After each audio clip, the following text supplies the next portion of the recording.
weeks, if not months, of observation, speculation, and tabulation, the playoffs in high school football are finally here. We're at the point where all of the computer points have been added, all of the teams that are in. Who's matching up with who is about to get underway within the next half hour or so, and we are ready to go and take you through the entire evening all the way until 11 o'clock. Welcome to Friday Night Huddle. I'm Dave Scozen.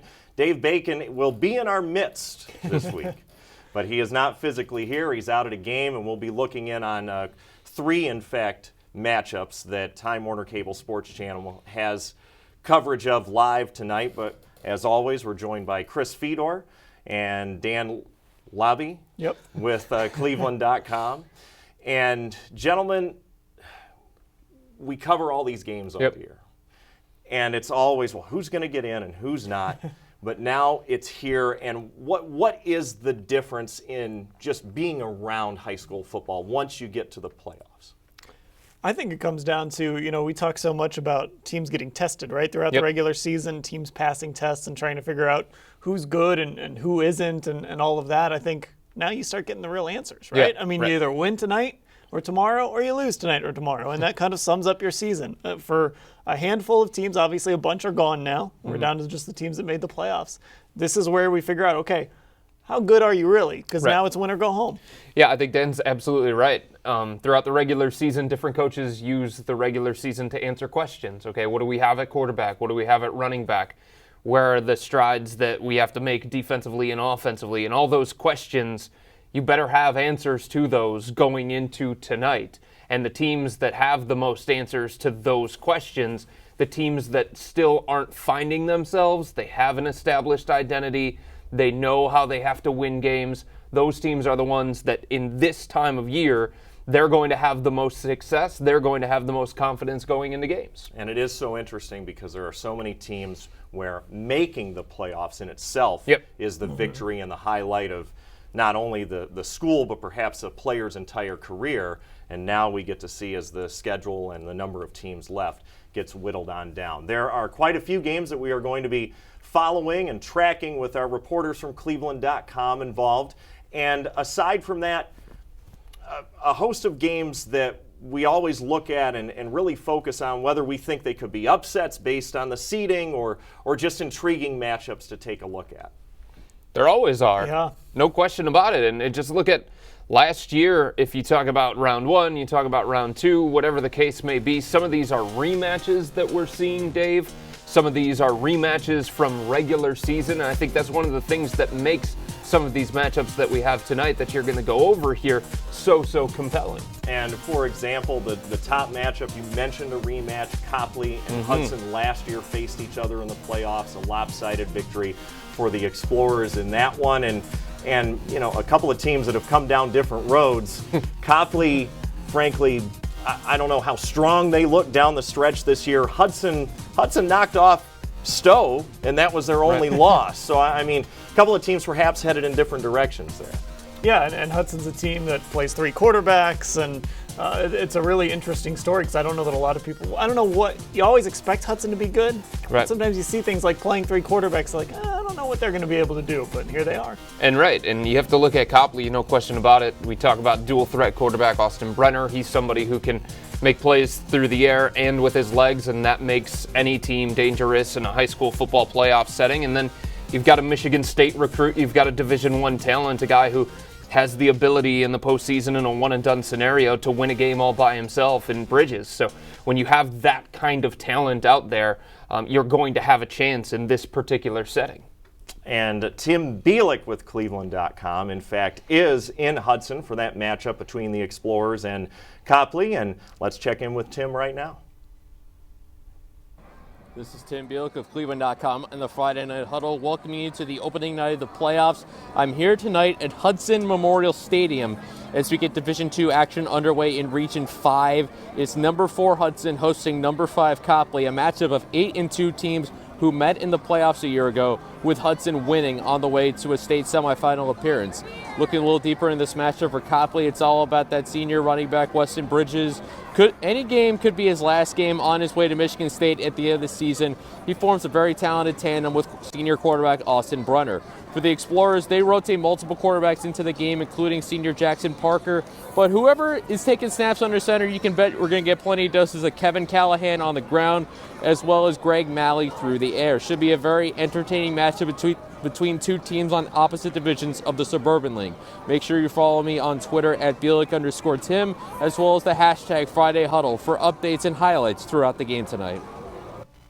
Thank you once again, Tim Bielik. A look there at Copley and Hudson. One of the other games that was on the list of our featured matchups tonight was Avon and Avon Lake, and it's such an interesting, I mean, it's a rivalry. They usually play the second week of the season, but Avon, frankly, has owned the Shoremen over their last 4 meetings. They've outscored them along the lines of 147-31 in the last 4 games. But what do you see there as far as what could Avon Lake try to do to come out and put up a fight, frankly, against Avon? I guess force turnovers, right? I mean, when you're trying to pull an upset, that's the first thing you look at is, can the underdog force some turnovers and maybe get Avon into some uncharacteristic mistakes? But Mike Elder and his Avon Eagles are just so unforgiving offensively every single year. And this year, especially, they've been rotating quarterbacks. It sounds like it's going to be Matt Kelly moving forward, the senior who played behind the quarterback they had last year who went to Cincinnati, Jake Sopko. So Avon can score. We know that. Avon Lake has kind of opened up their offense this year, so they can score a little bit too. I guess try and get this thing into a shootout and see what happens, right? Yeah, I think it's interesting because if you talk about the first matchup, guys, between Avon and Avon Lake, it was so early on in the season. I think Avon Lake was still trying to find themselves. This is a program that has not been to the playoffs since 2013. Here they are in the postseason. They've got a great combination of Mark Pappas, the quarterback, to Carson Toy. At the beginning of the season, they didn't know really what they had. They were still trying to answer questions. They were still trying to find themselves. This is a team that in the past has been run-oriented. Now they're switching over to more of a spread offense to hang with a team like Avon. So I'm curious to see how far Avon Lake has come since that initial meeting against Avon. The thing that I think, though, separates the Eagles from everybody else in Division II is it's not just their explosive offense. Everybody talks about that offense, and rightfully so. I mean, you're talking about a team that has scored 30 in the last 9, at least 30 in the last 9. But the defense as well, they have not allowed anyone to score 30 points this season. So if they're scoring that much and they're keeping their opponent under that number, it's been a really good combination for the Eagles. And they play in a conference where teams score a ton of points too. You're right. So that's a big deal. Well, Cleveland.com's Matt Gould is in Avon for the Avon Lake matchup, and let's check in with Matt. Coming from Avon, this is Matt Gould for Cleveland.com and Friday Night Huddle with a Division II Region 6 quarterfinal between the top-seeded Avon Eagles with a 10-0 record and the Avon Lake Shoremen, who check in at 7-3, making it as the number 8 seed. Now, this is a Southwestern Conference rematch from their conference opener back in Week 2. Avon won that game 31-7. Looking at both these teams, a few things have changed since their last meeting. First, we'll start with Avon Lake. They still have quarterback Mark Pappas, one of Lorain County's top passers this year. However, he will be without Hunter Bateman, one of his top 2 receivers this evening. He's out with an injury. Carson Toy is still available, his number 1 receiver, and so is Tyler Nelson, his 1,000-yard running back. Although they will be in for a challenge this evening against this Avon Lake defense, which includes 200 tackle guys in senior linebacker Eric Steinmetz and junior linebacker Kyle Kudla. Now looking at Avon, they're a little different from last time these two teams played as well. The Eagles have been going with a 2-quarterback system all year. However, Coach Mike Elder handed the keys to his senior Matt Kelly a few weeks ago, and he won't be splitting with Ryan Malloy from what I know. So they had been splitting all season, but that will change this evening. That's a wrap from this one. We'll be starting at 7:30, so follow along all night as I'll have Twitter video highlights and hopefully some stats at halftime if I can add them up quickly enough. I'm Matt Gould, signing off for now. Thank you, Matt Gould, with a look at Avon and Avon Lake. One of the other matchups that will be kicking off in about 21 minutes or so is Massillon Jackson in Parma against St. Ignatius. Jackson in the playoffs for the first time since 2004. They haven't won a playoff game since 2001. St. Ignatius missed the playoffs last year, but it was, the second time in 22 years that they had been out. Right. So obviously programs coming from different very different places. But what do you two see out of Jackson and St. Ignatius tonight? I think the other thing to look at here, guys, is how these teams are going into the postseason. We talk about that so much in football. Do you have momentum? Do you have confidence? Are you building towards something? Have you already played your best football, or maybe is your best football still to come? And we've got two teams in Jackson and St. Ignatius going into the playoffs in completely different ways. For St. Ignatius, they're coming on the heels of their first 9-win regular season since 2012. Their last 3 games combined, 103-28 against Moeller, St. Xavier, and St. Ed. Some power teams there mixed in. And then you talk about Jackson. They started the season 6-0. They lose to Canton McKinley, Canton Central Catholic, Hoover, 3 of their last 4 games losses. So 2 teams that look like are going in opposite directions here. One of the quirks of the computer rankings here, really. You know, Jackson gets the 5 Right. seed, feeling all right about that, and who do they end up with? Maybe the best team in Region 1, or at least a team that can certainly stake a claim to maybe being the best team in Region 1. And it comes down to the offensive line, and Tim Budd said it from Jackson. You're probably not going to see a better front 6 in the state of Ohio. That's the defense. No one's really run on them, but their offensive line as well is fantastic. It's one of the best offensive lines in the state of Ohio. It'll be interesting to watch how the Federal League teams from down in Stark County perform, because it's a league that I think that's been perceived as being down for a little while, but they've got quite a few entries in the playoffs this year, and Jackson being one of them. Bill Mayville of cleveland.com is covering the Jackson-St. Ignatius game, and let's check in right now with Bill. Hey everyone, Bill Mayville from cleveland.com with a quick game preview of tonight's matchup in Division I, Region 1 playoff football. The 4th-seeded St. Ignatius Wildcats are hosting the 5th-seeded Massillon Jackson Polar Bears. Massillon Jackson comes into the game at 7-3. They started off the season 6-0 and stumbled in the Final Four, going 1-3. They lost in their regular season finale last week to Hoover, and that cost them a shot at the federal, or a share of the federal conference title. For St. Ignatius, it's been the other way around. St. Ignatius comes in riding a 6-game winning streak and finished the season with a big 34-7 win over rival St. Ed's. For Massillon Jackson, the trick is going to be to try to contain St. Ignatius' offense. The Wildcats come into the game averaging 38 points per game, and on defense they've allowed only 80 points on the season, averaging 8 points per game allowed, and have 4 shutouts on the year. Massillon Jackson, on the other hand, is averaging around 27.5 points per game for, and around 15 points per game against. So it should be an interesting matchup tonight in Division I, Region 1 playoff action. Follow us on Twitter for more information and game updates. Hashtag NEOVarsity and hashtag FNHuddle. Again, Bill. That was Bill Mayville of cleveland.com taking a look at Massillon Jackson against St. Ignatius, the 4-versus-5 game in Division I, Region 1 tonight. Now, Division I, Region 1 includes Solon. They are the top seed. They lost at home to Stowe Monroe Falls, who was undefeated for the majority of the season. But we'll talk about this in a second after we check in with Jeff Sabo. They seem like, you mentioned, St. Ignatius could be the best team in that division and in that region, but Solon, I think, could present an interesting case. I'll be interested to hear from the two of you in a moment, but first let's hear from Jeff Sabo with Solon Education Television, a preview of Canton, Glen Oak, and Solon.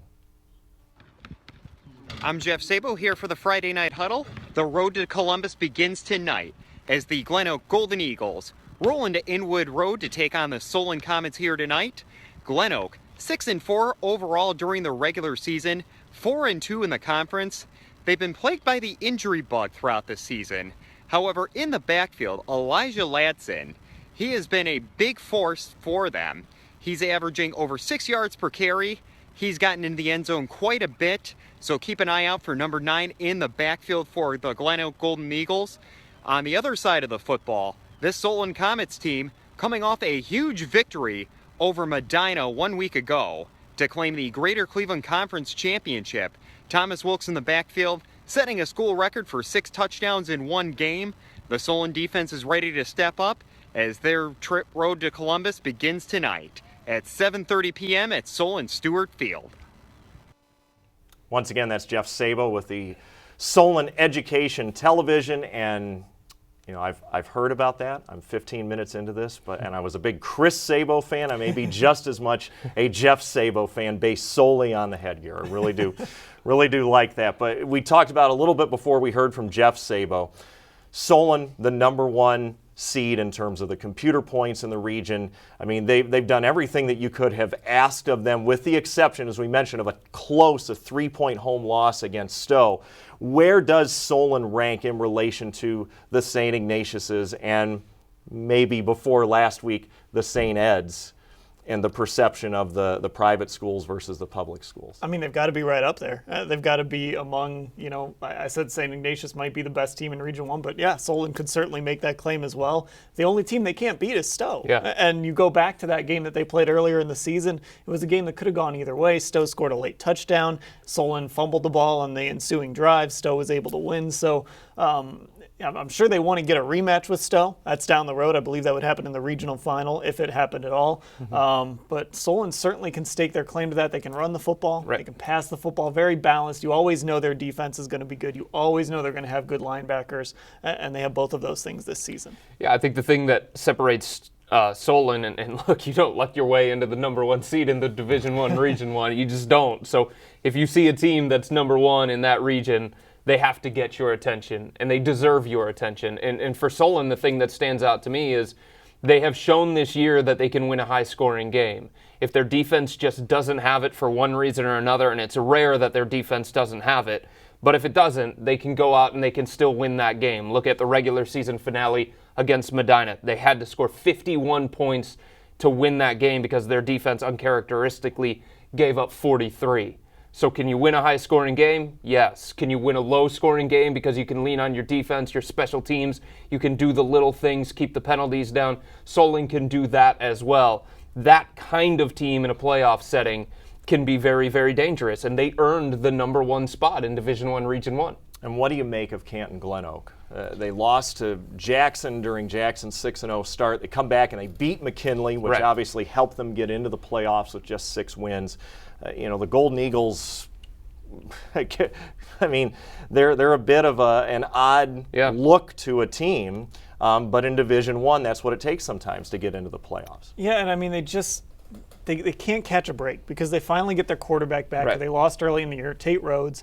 That allows them to move J.J. Oliveira, who was filling in for him, back to wide receiver, and then he gets hurt. So they're not going to have him this week, and he's one of their best receivers. So for Glen Oak, it's been all about just injuries and trying to overcome them. And I mean, this is about the worst time of the year when you've got Solon waiting for you. You got to go on the road to play him. The worst time of year to lose a guy like Oliveira on the outside. And it's got to be frustrating for Glen Oak because they were doing enough to stay afloat with their backup quarterback. They were staying afloat long enough to get Tate Rhodes back. Then they finally have Tate Rhodes back. They win some big games against Canton McKinley, then Lake. They're leading 24-3 against Perry, and they allow 27 unanswered points. My question with Glen Oak is, how are they going to respond? How are they going to rebound after that tough loss at home to Perry when it looked like they were about to win the Federal League, when it looked like they were going to be higher than the 8 seed, and they squandered that opportunity last week? That can have a hangover effect that can affect you going into the postseason. And if you have one bad quarter in the postseason, especially against St. Ignatius, you're going to be down before you can even blink. And we've mentioned Canton McKinley a couple of times already. They also have had one of those up and down types of seasons. Close loss early to Hoban, an impressive win at Hudson. Well, now they go to play Hudson's neighbor to the south, Stowe, who for a long time I think many of us thought could be the number 1 seed in Division 1 Region 1. It did not play out that way, but they do get a home game against the Bulldogs, and Cleveland.com's Ryan Isley is there. Good evening from Stowe. I'm Ryan Isley for Cleveland.com and Friday Night Huddle. Tonight I'm at Stowe Monroe Falls High School, where the Stowe Monroe Falls Bulldogs will face the Canton McKinley Bulldogs in round 1 of the OHSAA Division 1 Region 1 playoffs. Stowe, the number 3 seed in the region, coming in at 9-1, while Canton McKinley, the 6th seed, comes in at 6-4. Stowe has won 3 games in a row after their only loss of the season, while Canton McKinley, after a 6-1 start, has lost 3 games in a row to end the regular season. The biggest struggle tonight for Canton McKinley is going to be on offense, an offense that has scored 20 points or less in each of its last 5 games, including a game where they had 2 points and a game where they had 7 points. They're going to face a Stowe defense that has given up 14 points or less 7 out of 10 times this season, including each of the last 3 weeks. Following their only loss of the year to Hudson, Stowe rattled off a shutout, and then gave up 7 points and 7 points in back-to-back games to end the regular season. Stay tuned to Friday Night Huddle, as I will have highlights and the players of the game as the night progresses. Once again, thank you to Ryan Isley of cleveland.com, the report on Stowe. And Canton McKinley, we'll hear more from him as the night goes on. Again, Chris Fedor and Dan Labbe here on Friday Night Huddle. But Canton McKinley, are they similar at all to Glen Oak, if nothing more than the way their season has gone to this point? That's interesting because, Glen Oak had their struggles, and now Canton McKinley is kind of going through their struggles right now, having lost 3 games in a row. Ryan mentioned it. They scored 20 or fewer points going all the way back to September 30th against Lake. That was a double overtime win. Then they beat Jackson. They scored 19, and then they lost 3 in a row, scored 2, 6, and 19. Yep. And Stowe is a team that has a very good defense. Dan Reardon talked about how Stowe can create pressure without blitzing. That's something that they're capable of doing. They don't have to bring extra guys. They can get their front 4 creating that pressure. They can protect their quarterback. They can run the football. It's a tough matchup for Canton McKinley, but I think this is probably Stowe's toughest game since that Solon game. So it'll be interesting to kind of see how they respond. Yeah, and for Canton McKinley, Dan hit on it. You got to find some offense somewhere, because when you're playing against Stowe, it's going to require scoring a lot of points. It's tough because the Bulldogs have such a feisty and stout defense. But for Canton McKinley, if they're going to win this one, they're going to have to use their athletes. They always think that they're going to have an advantage from the athleticism standpoint going into any game. It has not materialized in the last 3 games. So if they can't get that offense going early, it's going to be a long night for the Bulldogs, because Stowe's going to score in bunches. And Dan, funny you mentioned Dan Reardon, the head coach of the McKinley Bulldogs. We have one of our special student segments. Darian Burton, a student at Canton McKinley High School, had a chance to sit down with Dan Reardon, the head coach of the Bulldogs. Well, this Friday night, it's the Battle of the Bulldogs as number 6 in our region, Canton McKinley, travels to number 3, Stowe-Monroe Falls. You made a similar road trip in August in the second scrimmage of the preseason. Is there anything you picked up from the scrimmage that you use this Friday? Yeah, I think you have a little more familiarity with their personnel, and both teams have evolved significantly since August, but they have a very, very good quarterback who's going to the University of Buffalo, really a talented passer. Their offensive line, I think, is as good as we faced. Their left tackle, Mike Miranda, is committed to Penn State and really, really a good offensive tackle, really good football player. So, you just have familiarity with the personnel more than anything. Okay. Well, how do you keep the team focused this week following the tough, hard-fought loss to your rival this Saturday? Well, it's playoffs now, and our kids understand, particularly the seniors, that if we make a mistake or if we don't play well, that it could lead to turning our equipment in on Monday. So we want to keep the season going as long as possible, and in the playoffs you have to play with a sense of urgency. It's just a higher stakes game than it is during the season. All right. So with it being the playoffs, do you believe the regular season is in the past now and we're just focusing on later on, or is it? Well, our approach when we talked to the kids about this yesterday is that we want to try to improve a little bit every single day. It doesn't matter if it's week 11, week 1, first scrimmage, it doesn't matter. Just every single day that we're on the field or in the weight room or any sort of film session, whatever, we just want to get better. And we're going to continue that. And if we do that every single day, we'll have a chance. Some aspects of special teams have struggled recently. What, if anything, can be done to turn that around this game? Well, we missed 2 kicks, and those obviously were big, but it's something that you just have to continue to practice, and our kids are working at it. And Sam, our kicker, he's a very talented kicker, but he's human, and he had a couple bad kicks, and he'll fix it.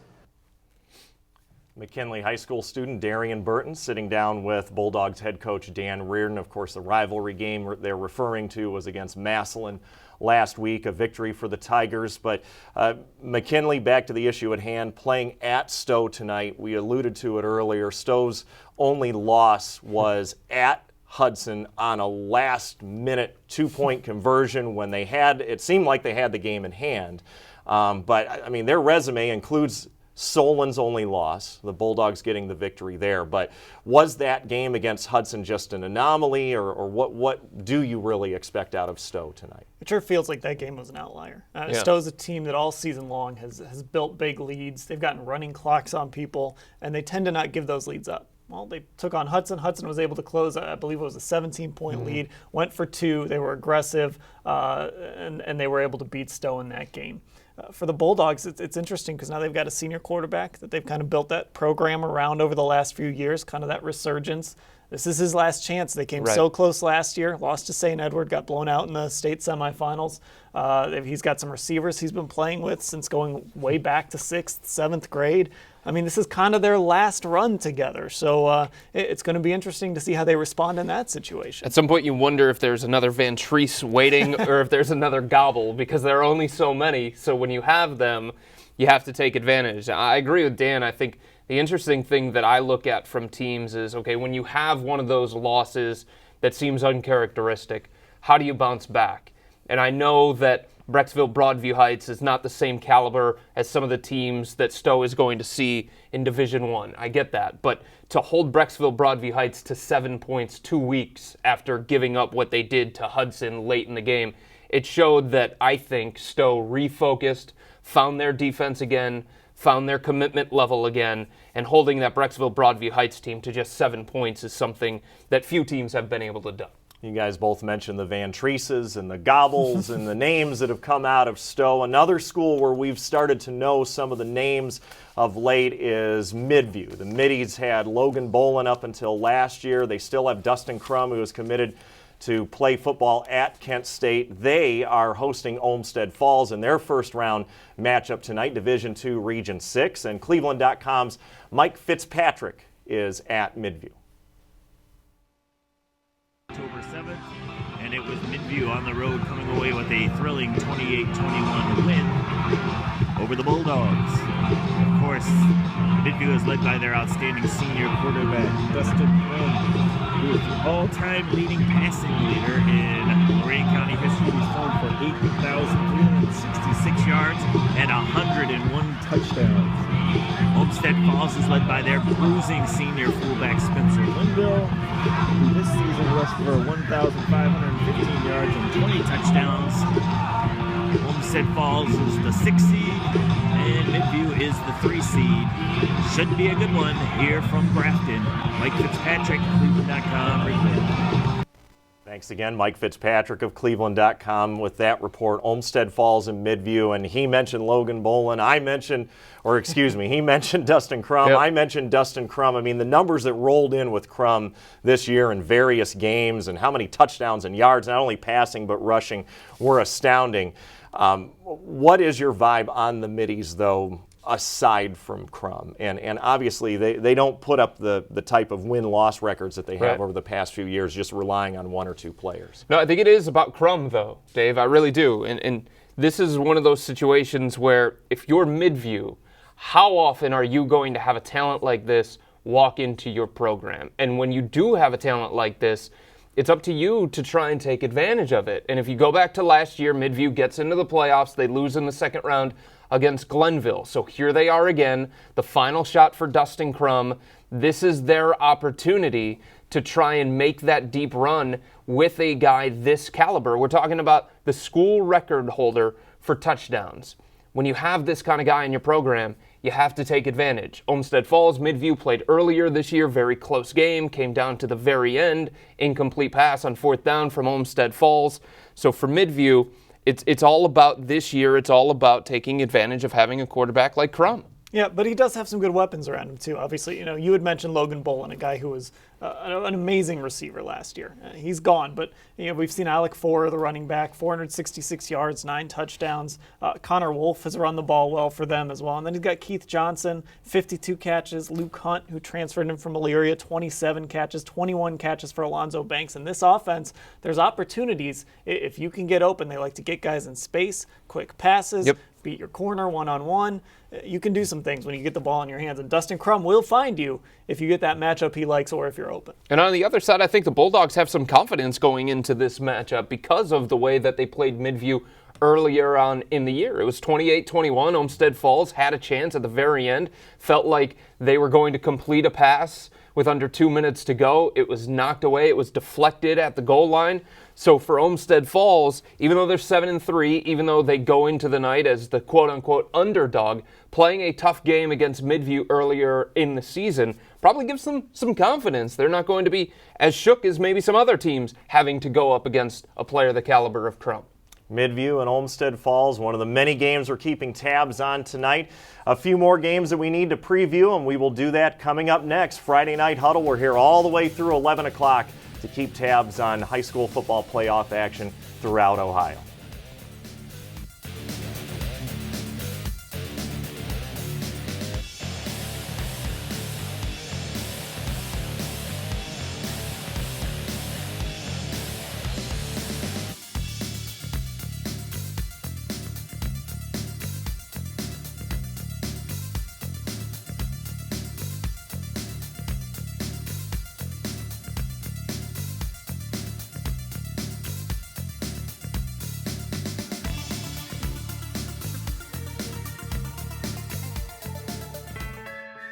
Before I decided to go back to Tri-C to become a nurse, I was a stay-at-home mom. Absolutely wanted to be a pediatric nurse. I love taking care of kids. If you're thinking about changing your career or changing your path, go to Cuyahoga Community College. I feel like I'm in a great place in my life. I have 3 great kids. I have a great job that I love. I could not have done it without Tri-C. My name's Diana Geary. I earned my nursing degree from Cuyahoga Community College. Just as athletes need proper sleep for optimum performance, so do fans. To be your best, you need your rest on a properly fitted mattress from Mattress Warehouse. A good night's sleep on the right mattress prepares you for whatever the day throws at you. Visit Mattress Warehouse for a custom sleep assessment, and we'll help you find the right mattress for a great night's sleep and a productive day. Sleep like a champion, play like a champion with the perfect mattress from Mattress Warehouse. Wednesday nights, more sports and Les Levine is live at 6. Then at 7, Access Crew SC. And at 7:30, High School Blitz Preview. It all starts Wednesday night at 6. Follow us on social media at TWC Sports OH. Across town and across the region, this is where fans belong. Time Warner Cable, SportsChannel. The Emmy Award-winning High School Sports Insider features Ohio's best high school sports stories. For 17 years, the High School Sports Insider has been spotlighting role model students, outstanding athletes, and the Buckeye State's best teams. In-depth features from all sports, all school year long. For the best high school sports coverage, make sure you tune into the High School Sports Insider each and every week on Time Warner Cable Sports Channel. As World Heavyweight Champion, Clevelander, and spokesman for Nature Stone, we'd like to present you with our own award. Wow, it's awesome. We had it made ourselves. It's made of... Not the award, the floor. Oh, it's Nature Stone. Installed over concrete, Nature Stone flooring is tough, durable, long-lasting, and beautiful. Act now and get up to 50% off.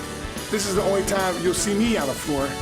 To schedule your free in-home consultation, go to naturestone.com today. Football fans, huddle up. Friday nights are about to change forever with Friday Night Huddle. From pregame to postgame and everything in between, Friday Night Huddle is the place for Ohio football action. Combining the resources of cleveland.com, Classic Teleproductions, and Time Warner Cable Sports Channel, Friday Night Huddle gives you unprecedented coverage. You can be part of the action. Get updates as they happen. On cable, online, and on point. Friday Night Huddle. Every week, from the locker room to the pitch and everywhere in between, Access Crew SC is your ultimate inside look at the black and gold. Join Marissa Contepelli, Dwight Burgess, and Neil Sika for unmatched coverage, in-depth analysis, and exclusive talks with the players and coaches. This is your club. This is your Access. Access Crew SC, Wednesdays at 7 on Time Warner Cable Sports Channel.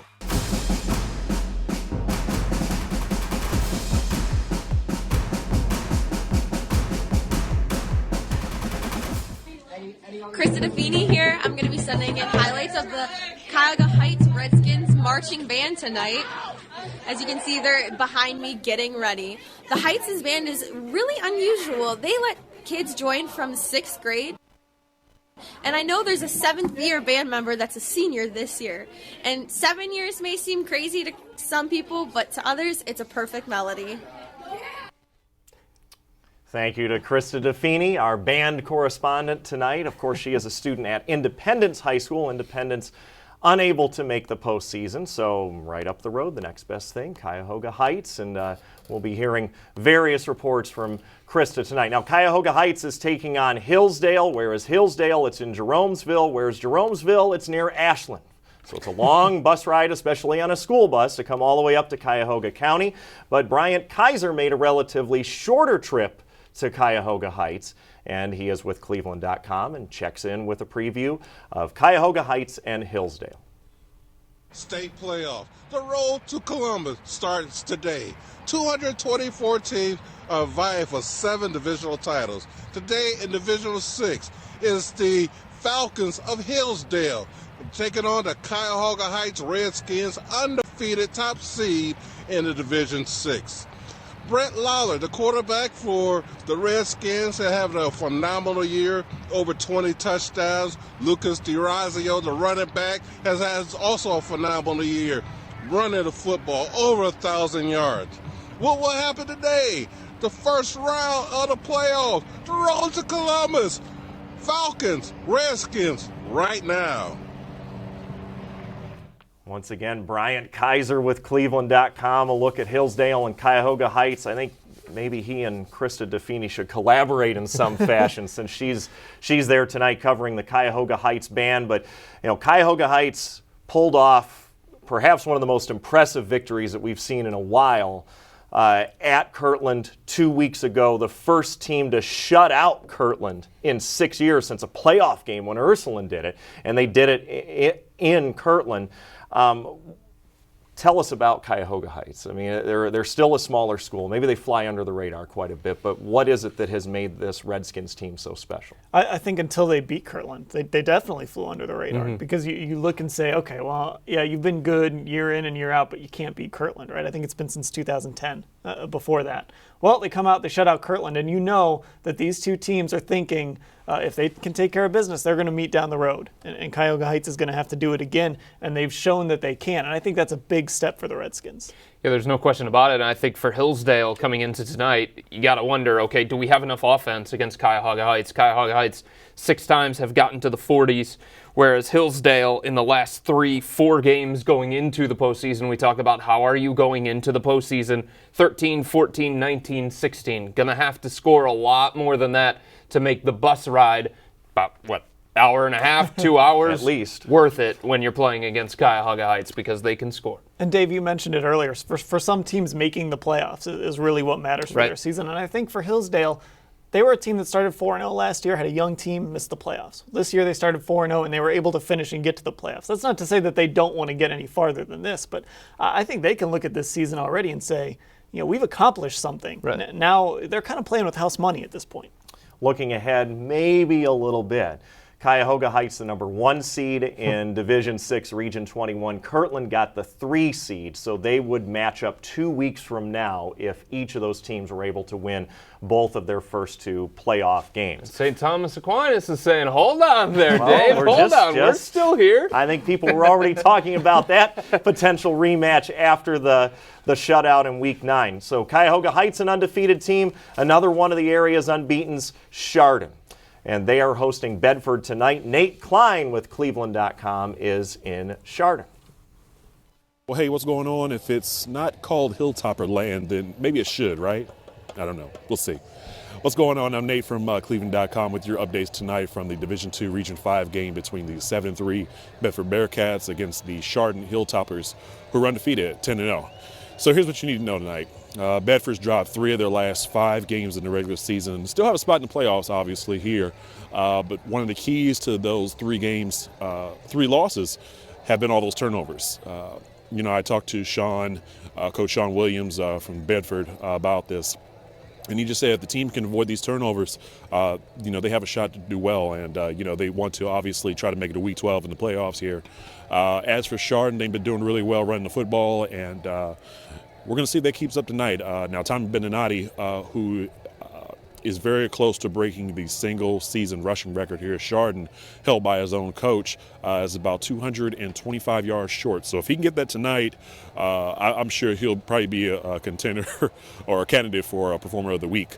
But again, he'll need about 225 yards to break that. And also, even if he wants the Hilltoppers and the rest of his teammates to advance in the playoffs. So again, I'll be here tonight, Bedford versus Chardon. You can follow updates at Friday Night Huddle tonight, and you can follow me as well on Twitter for updates.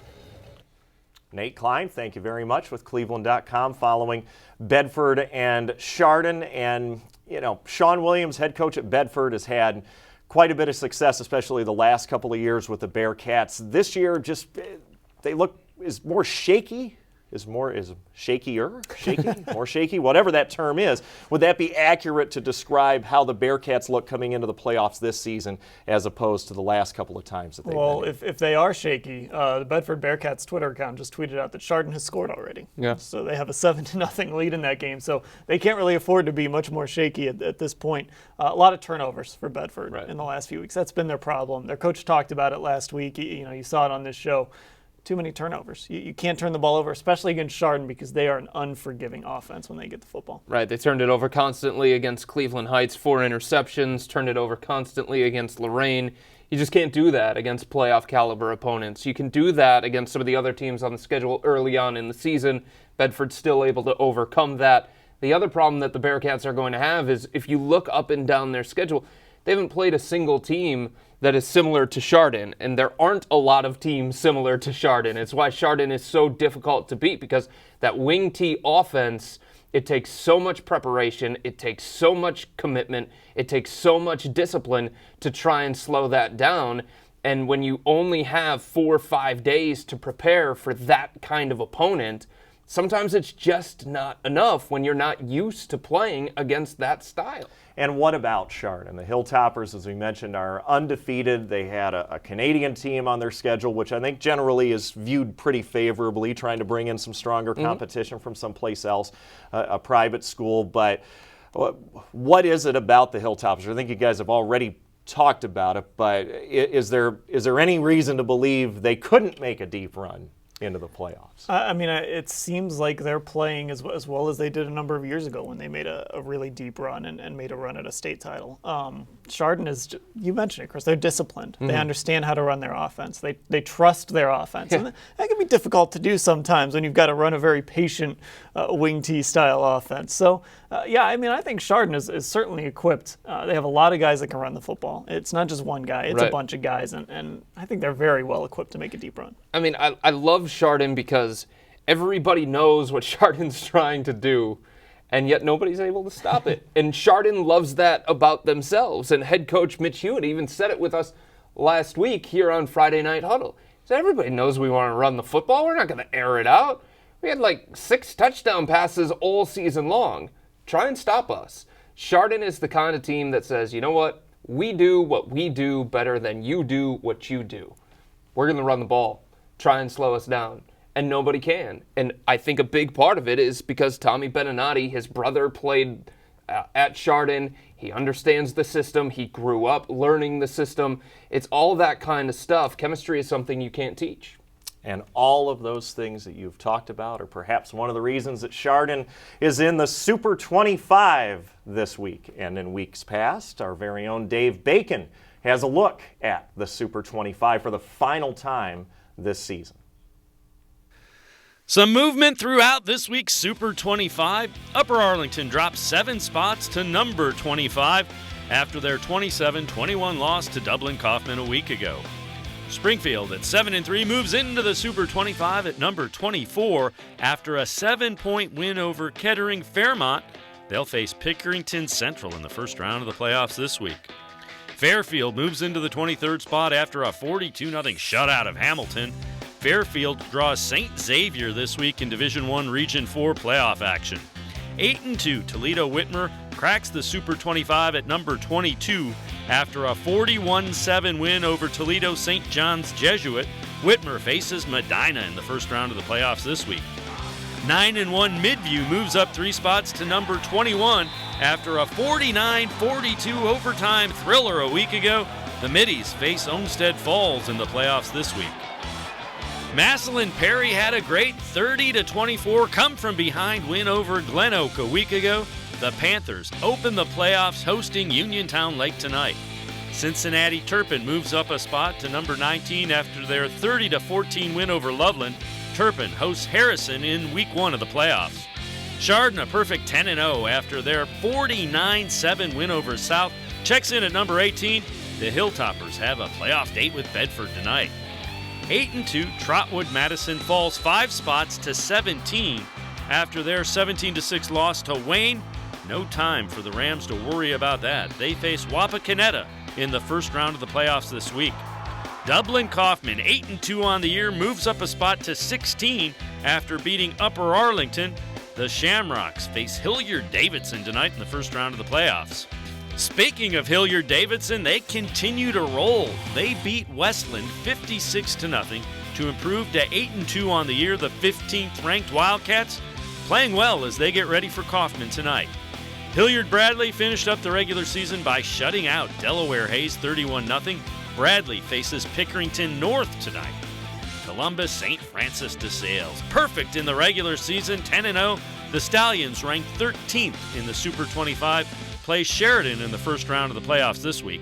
The Solon Comets move up a spot to number 12. Solon won a 51-43 battle with Medina to improve to 9-1 on the year. They host Glen Oak in a playoff matchup tonight. Stowe remains number 11 in our Super 25 after beating North Royalton 34-7. The 9-1 Bulldogs host Canton McKinley in a Division I Region 1 tussle tonight. Avon stays number 10 in the Super 25. The Eagles took care of Olmsted Falls 42-19. They'll face Avon Lake in the first round of the playoffs tonight.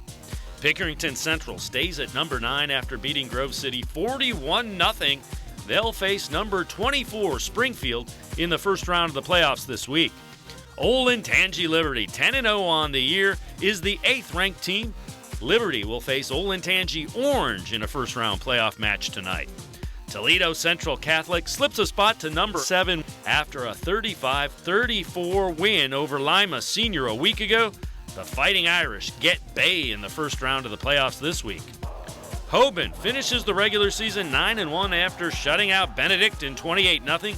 They face Warren Howland in the first round of the playoffs this week. St. Ed, 7-2 on the year, falls a couple of spots to number 5 after their 34-7 loss to St. Ignatius. The Eagles face Euclid in a battle in Division I Region 1 playoffs tonight.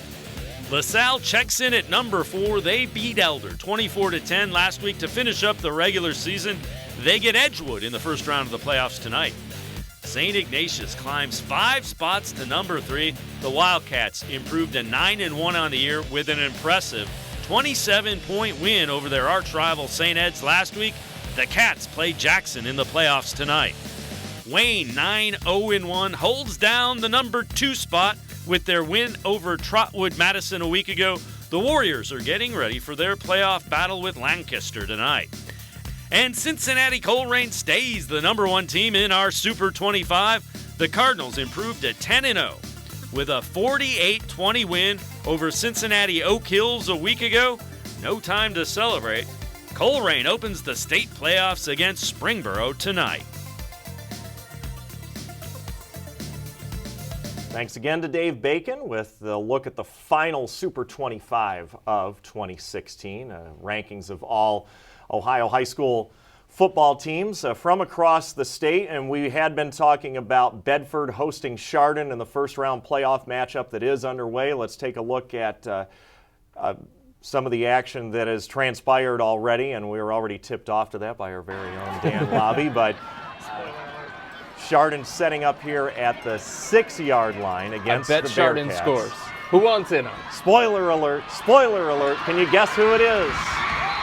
Tommy Beninati, 6-yard touchdown run. Chardon in front, 7-0, obviously, in the first quarter. And any surprise at all? I mean, do we just expect that number to tick up and up and up, or are we underestimating the Bearcats if we say that? I mean, if they can protect the football, they can certainly try and score with Chardon, but it's going to be a matter of protecting the football. And based on what we've seen over the last few weeks, I don't know that you could look at that team and say, okay, they're not going to turn it over. I think Chardon has a chance to maybe put this game away early. Right. If we get to halftime and it's a close game, well, yeah, Bedford's got a shot, but I think Chardon has a chance to kind of run away with this thing. Look, I think there are two things here. Number one, Bedford has trailed in the past, and they've come from behind and either made a close game of it or they've come all the way back to win. That's number one. Number two, at the same time, Chardon has scored 40 or more in 9 games so far this year. So to answer your question, Dave, do we expect to see that scoreboard tick up and up and up and up? Yes, because that's what Chardon has done all season long, and I find it hard to believe that all of a sudden that's just going to stop, because I think their offense is very, very machine-like. All right, we have a live look in, courtesy of Time Warner Cable Sports Channel, the home of the OHSAA playoffs and championships. Dublin Kaufman tonight hosting Hilliard-Davidson. Let's check in with that game. Obviously, Kaufman getting close to the goal line there, down to the 1-yard line. Scoreless game in the first quarter. Division I, Region 3. Davidson can be a very difficult team to play. Yeah. One of those teams that likes to run the football a lot, has a little bit of a tricky offense to keep up with. Kaufman again with a 1st and goal here. And evidently on their first possession of the game, looks like a handoff that's going to come up short. A 4-5 matchup. If Hilliard-Davidson is able to win, is that really any kind of an upset in this situation? No, but I think if you're looking for upsets, obviously the thing that you look for is, have these teams played already? So they know what's coming, they know what to expect. We talked about the Bedford-Chardon game, and one of the reasons why that's so difficult for Bedford is because they don't know what to expect. You can think you know what Chardon is going to do, but you have to see it up close. These two teams have already played each other. It was a few weeks ago, and Dublin Kaufman only lost by 1, 7-6. So the fact that they've seen Hilliard-Davidson, it's a tricky offense. It's going to give the Shamrocks a little bit of an edge here tonight. How about that defense, too? I mean, that was 2 straight runs trying to get in the end zone and stuffed them, no gain. So I think you can see why the previous matchup was 7-6, right, Dan? And we'll see what happens here on 3rd and goal. Quick, short touchdown pass, Stoneburn with the touchdown reception from Hodgson. So Dublin Kaufman up 6-0 pending the extra point here over Hilliard-Davidson. Again, the live look in from Time Warner Cable Sports Channel, the home of the OHSAA playoffs and championships. And they did, in fact, come away with the extra point. So it's 7-0 in the first quarter. The winner there takes on the winner of Lancaster and Huber Heights Wayne, which of course was the state runner-up last year to St. Ed's. Wayne's one of those teams, not a lot of people talking about Wayne. When it comes to Division I, guys, a lot of people talking about Solon, a lot of people talking about St. Ignatius. Of course, they're talking about Coleraine. They're talking about the other teams from Cincinnati. Not a lot of conversation here going on when it comes to Huber Heights Wayne, the state runners-up from last year, Dan. Yeah, and I think it's easy sometimes to get focused on certain regions. We've talked so much about Region 1, and obviously, we follow Northeast Ohio football very closely, so it's easy to get caught up in kind of those bigger names, St. Ed, St. Ignatius, and Solon this year. And so it's easy to get caught up in that stuff, but look, Wayne will get themselves into the conversation if they win a few games here in the next few weeks. I think one of the reasons why it is, though, to answer my own question about Wayne, their biggest win on the schedule, they're Division I, Region 3. Their biggest win on the schedule is against Trotwood-Madison to this point, and Trotwood-Madison is Division 3. So is it a signature win? Yes, because Madison's a playoff team, 8-2 on the year, but it's Division I against Division 3, so it's a little bit different there. We always love it when Chris Fedor can play the role of interviewer exactly and interviewee dual simultaneously. Threat. Yes, like Dustin Crum, dual threat. That's how we we'll love it. We'll just take a break. You go ahead. Interesting also that Wayne has a tie Their very first game of the season, they had a team come in from Pennsylvania. Lightning stopped the game. They were even at 21, and so the OHSAA gave them half of the points that they would have gotten in the computer point system for getting a victory. One other undefeated team is Perry, and they are hosting Holy Name in Division 4, and cleveland.com's Mike Patika is at Perry High School with a report on that. On the 7. Hello? Oh yes. So I guess Mike, Yeah, you're actually thanks, guys. live with us right now. I didn't quite realize that, but again, Perry hosting Holy Name. How do things stand right now? 7-7 early in the second quarter. The story of this game is that Holy Name is without its quarterback Joe Carter, who broke a leg unfortunately last week. Running back Jack Stolar is lined up at quarterback. They haven't thrown a pass yet. They did, though, go 88 yards on 11 running plays for a 7-0 lead on a 21-yard run by Nick Jablonski. Perry, moments later, recovered a Holy Name fumble at the Green Wave 25 and took advantage when Jacob Allen ran an end around for 10 yards and touchdown. So we're 7-7, 10:40 left in the second quarter.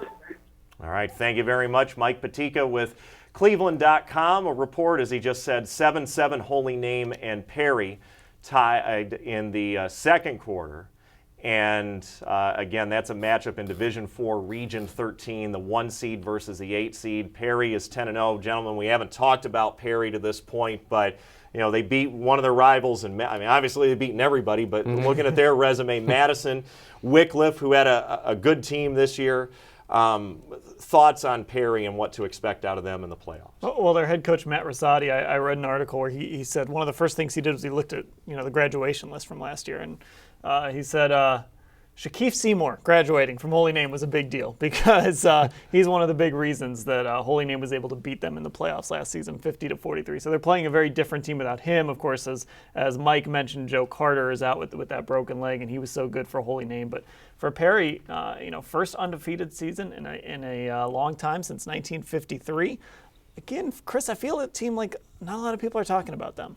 Yeah, I'm right there with you, Dan. And for Perry, look, when you go 10-0, you would think that they would get more recognition. But I would say that if you come into this postseason and you think about Division 4, no matter what region it is, you have to include Perry as one of the favorites to make a deep postseason run here. And last year didn't go the way that they wanted it to go in the postseason. They lost to Holy Name. You know that they're going to have some revenge on their mind coming into tonight's game. It's tough for the Green Wave to be without their starting quarterback. So signs point to Perry here tonight, and signs point to Perry all season long of a team capable of making a deep postseason run. I would say that they're one of the favorites in Division 4. And one of the interesting things, we'll get to talking about that region as a whole because there are a couple of intriguing teams that are involved there. But Matt Gould has an update for us. For Avon and Avon Lake? No, he does not. I can give you that update in a second. Bill Mayville is at Jackson and St. Ignatius, and he joins us right now. Bill Mayville of cleveland.com. Welcome to Friday Night Huddle. And what do things look like right now at Byers Field? Hey, guys. We've reached the end of the first quarter here, and St. Ignatius has finally gotten the offense moving a little bit. 7-0 Wildcats, and they're on the move now. They've got 1st and 10 on the Jackson 30 to start the second quarter. Jackson's head coach, Bill, said that nobody's been able to run against St. Ignatius all season long because they've got one of the best fronts in Northeast Ohio. Is Jackson trying to air it out tonight, or are they trying to test that front of St. Ignatius? They've really been trying to throw the ball. They had some success doing that on their first drive. They managed to get down inside St. Ignatius territory, but their possession ended on an interception on 4th down pretty deep in Wildcat territory. So they're definitely trying to go to the air, and they've had mixed success with it. When they've had success, they've given the quarterback a chance to throw the ball, but when they haven't, it's been much more erratic. Bill, when we talk about St. Ignatius, we talk about that offensive line. So has Jackson been able to bring any pressure on the quarterback? How have they handled St. Ignatius' running game and that offensive line in general? It took St. Ignatius a couple of possessions to get things going, but that was more a couple of self-inflicted wounds by St. Ignatius. A couple penalties pushed them back into long down and distance and caused them to really kind of have to air it out a little bit to get the ball moving. The last couple of possessions, they've gotten the ball closer to midfield, and they've really been on the move. So it's once they got going a little bit, Babinski's really been finding some room to run. All right, Bill Mayville of cleveland.com, the update on St. Ignatius and Massillon Jackson. St. Ignatius with a 7-0 lead in the second quarter. We'll hear from Bill again, obviously, throughout the evening. Avon and Avon Lake. We teased that. We teased that one. Avon, we documented it before. In their last 4 meetings, all during the regular season, has outscored the Shoremen by a score of 147-31. They've been rolling up opponents for the majority of this season. However, let's take a look, or hear from, or just talk about Avon Lake. Here they are. They have the ball in the red zone in Avon. And we have a little swing pass from about 10 yards out, and it's into the end zone, so that makes it 7-0 Avon Lake with the early lead on Avon. Still in the first quarter in that one. And then something that we talked about throughout the regular season is, okay, for a team like Avon or a team like Chardon, all right, so they get tested nice and early. This is one where Coach Elder's like, okay, no more tests. It's not, okay, let's go down early and see how we respond and see if we're going to be ready for the postseason. This is a situation that Avon is not used to being in. Another team scoring against them first, being behind in a particular game. So it's not that we're questioning whether they can come back or not, because they obviously have that capability, but it shows that Avon Lake was able to learn some things from the first matchup against Avon, and it also shows that Avon Lake has the kind of offense with a little swing pass right there to be able to put up some points against Avon, and that's what it's going to take against the Eagles. Yeah, and what you don't want to do is have to chase Avon. You don't want to trail them early in the game. You don't want to be down 14-0, 17-0, and have to try and keep up with that offense, because we know Mike Elder isn't going to let up on the gas. When he gets that lead, he's going to keep going. That pace is going to stay fast. He's going to keep throwing the ball down the field. So for Avon Lake to come out, get on the board early, say, hey, we're here. That game we played earlier in the season, forget it. It's in the past. We've got the lead now. That's exactly where Avon Lake wants to be. And the other thing that we said is, okay, for teams that are in the postseason for the first time in a little bit of a while, so Avon Lake hasn't been there in the postseason since 2013. Are they just going to be happy because they're there, they're in the postseason, they reached one of their goals? Or are they going to feel like, you know what, we're in the playoffs, we belong here in the playoffs, now let's make the most of this opportunity? An early score says that the Shoremen feel like they belong in the playoffs rather than just celebrate the fact that they're in. So we have one unbeaten in Avon who is trailing 7-0. We have one unbeaten in Chardon who is leading 7-0. Let's check in on another unbeaten. Cuyahoga Heights hosting Hillsdale. Bryant Kaiser of cleveland.com is there. Bryant, how do things look in Cuyahoga Heights? Like 7:40 to go in the second quarter. Kyle, the Redskins lead 10-0. Redskins just fumble the ball and give Hillsdale Falcons great field position, but Hillsdale have not get a chance to move the ball at all. So maybe this will give them some momentum. Again, Brian DeRazio had a 2-yard touchdown run for the Redskins. They had a 32-yard field goal by Schaefer, and that's basically been it. Now Hillsdale had the ball at the 32-yard line, and they try to get some momentum going. All right. How has Cuyahoga Heights looked to this point, getting to the second quarter and only having the one touchdown? Obviously, they ground out their win against Kirtland. Is this typical for the Redskins? Yeah, they're playing good, very, very good defense because Hillsdale have a receiver, and he's trying to break the school record. He's like 5 yards away from breaking the school record, and but Hicks. But he's not be able to break away any tackles so far in this game. Cuyahoga Heights quarterback is just doing a pretty good job. so far. Just, Brian, just controlling the ball, controlling the game until that fumble.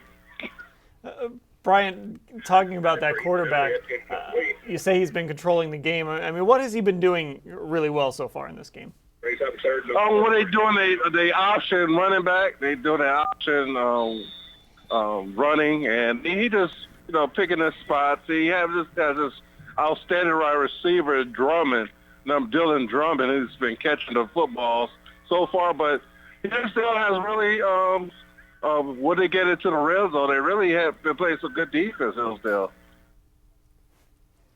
And a pass is intercepted, and Kyle Kites is going the other way. So that momentum that Hillsdale Falcons had is taken away. You can't do that against Cuyahoga Heights, because they'll burn you. How close is Cuyahoga Heights after that interception? Where are they on the field? At the 35-yard line, they on 35-yard line. Still up 10-0. They undefeated first time since 2009. Finally beat Kirkland. And they hoping to, might get a chance to face Kirkland again in this Division 6 playoffs. All right, Bryant Kaiser with cleveland.com again. Cuyahoga Heights leading Hillsdale from Jeromesville. 7-0 in the second quarter is what Bryant had. I saw a 10-0 flashed up there. Either way, the Redskins have the ball. They're going to go ahead and try and score again. Ryan Isley has an update. In Stowe, the Bulldogs hosting Canton McKinley tonight. Ryan? Hey guys, how's it going? We just finished the first quarter here at Stowe. It was a slow start for the Bulldogs who couldn't get anything going offensively, but finally at the end of the first quarter they broke through.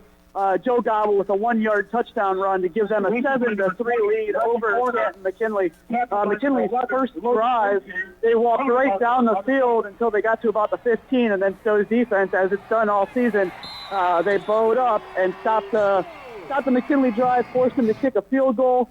That's how it's 7-3, and right now Canton McKinley with the football 30 seconds into the second quarter. I will tell you that quarterback Dominic Robinson of Canton McKinley came up limping after the last possession they had. He is back on the field.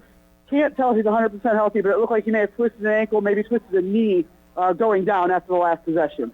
Ryan, I would think good sign for head coach Dan Reardon to see one of those field goals go through, as he had his kicker miss 2 last week. Might give him some confidence moving forward and some decisions that he has to make, I would think. Oh, absolutely. That was a brutal loss for them last week. I was at that game. They had an extra point blocked, a field goal missed that could have beat Massillon there in the last couple of minutes. A lot of things happened in point after attempts and 2-point conversions that did not go well for them special teams wise. And so far tonight, they have been really good in the special teams game, and that includes punting, kicking, returns, and like you said, actually kicking the extra point through the uprights. So it looks like a different Canton McKinley special teams than I've seen the few times I've had them this year.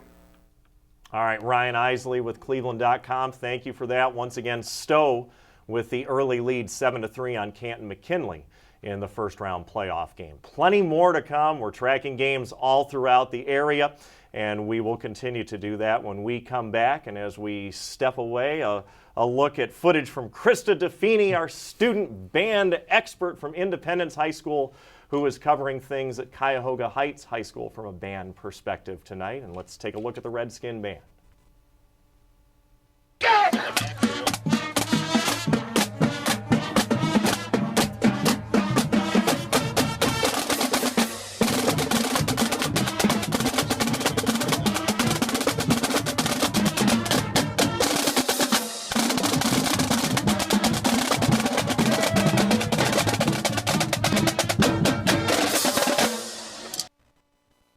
Just as athletes need proper sleep for optimum performance, so do fans. To be your best, you need your rest on a properly fitted mattress from Mattress Warehouse. A good night's sleep on the right mattress prepares you for whatever the day throws at you. Visit Mattress Warehouse for a custom sleep assessment, and we'll help you find the right mattress for a great night's sleep and a productive day. Sleep like a champion, play like a champion with the perfect mattress from Mattress Warehouse.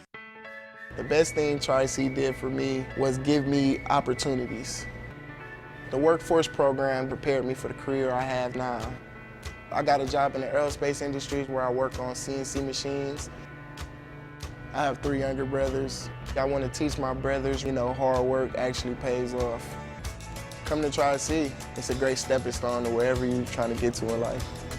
My name is Chris Grooms, and I got my start at Tri-C.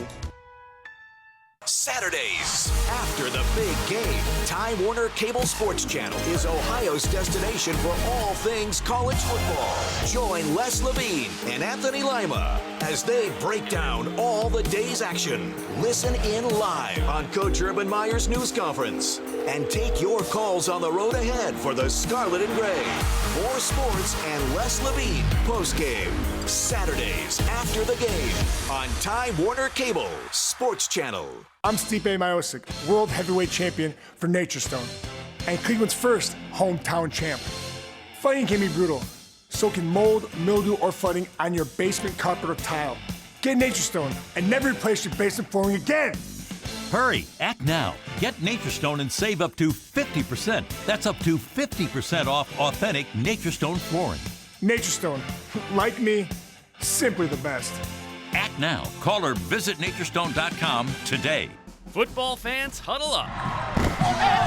Friday nights are about to change forever with Friday Night Huddle.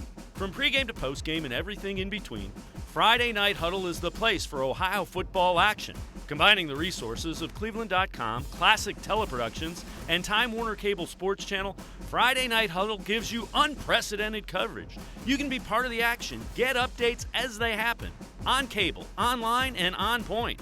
Friday Night Huddle.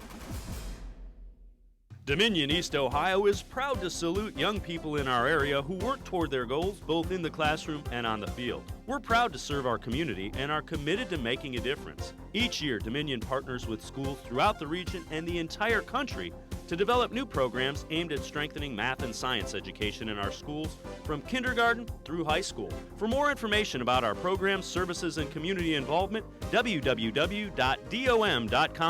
Dominion, it all starts here. The Ohio Lottery's Partners in Education program has been recognizing students and teachers who shine both in and out of the classroom since 2007. To nominate a deserving teacher or student, go to ohiolottery.com and click on Supporting Education. Students in kindergarten through 12th grade are eligible to be academic all-stars. K through 12 teachers can be honored as the Teacher of the Month. Every school that participates is eligible to be honored as the School of the Year. The Ohio Lottery's Partners in Education, where stars shine. Tuesday nights are for Ohio college football. And now, Time Warner Cable Sports Channel is teaming up with your favorite site where Ohio State fans gather, 11 Warriors. Join Marissa Contapelli and the pros who know the team best as they preview the week ahead. 11 Warriors Report, Tuesday nights at 7, only on Time Warner Cable Sports Channel.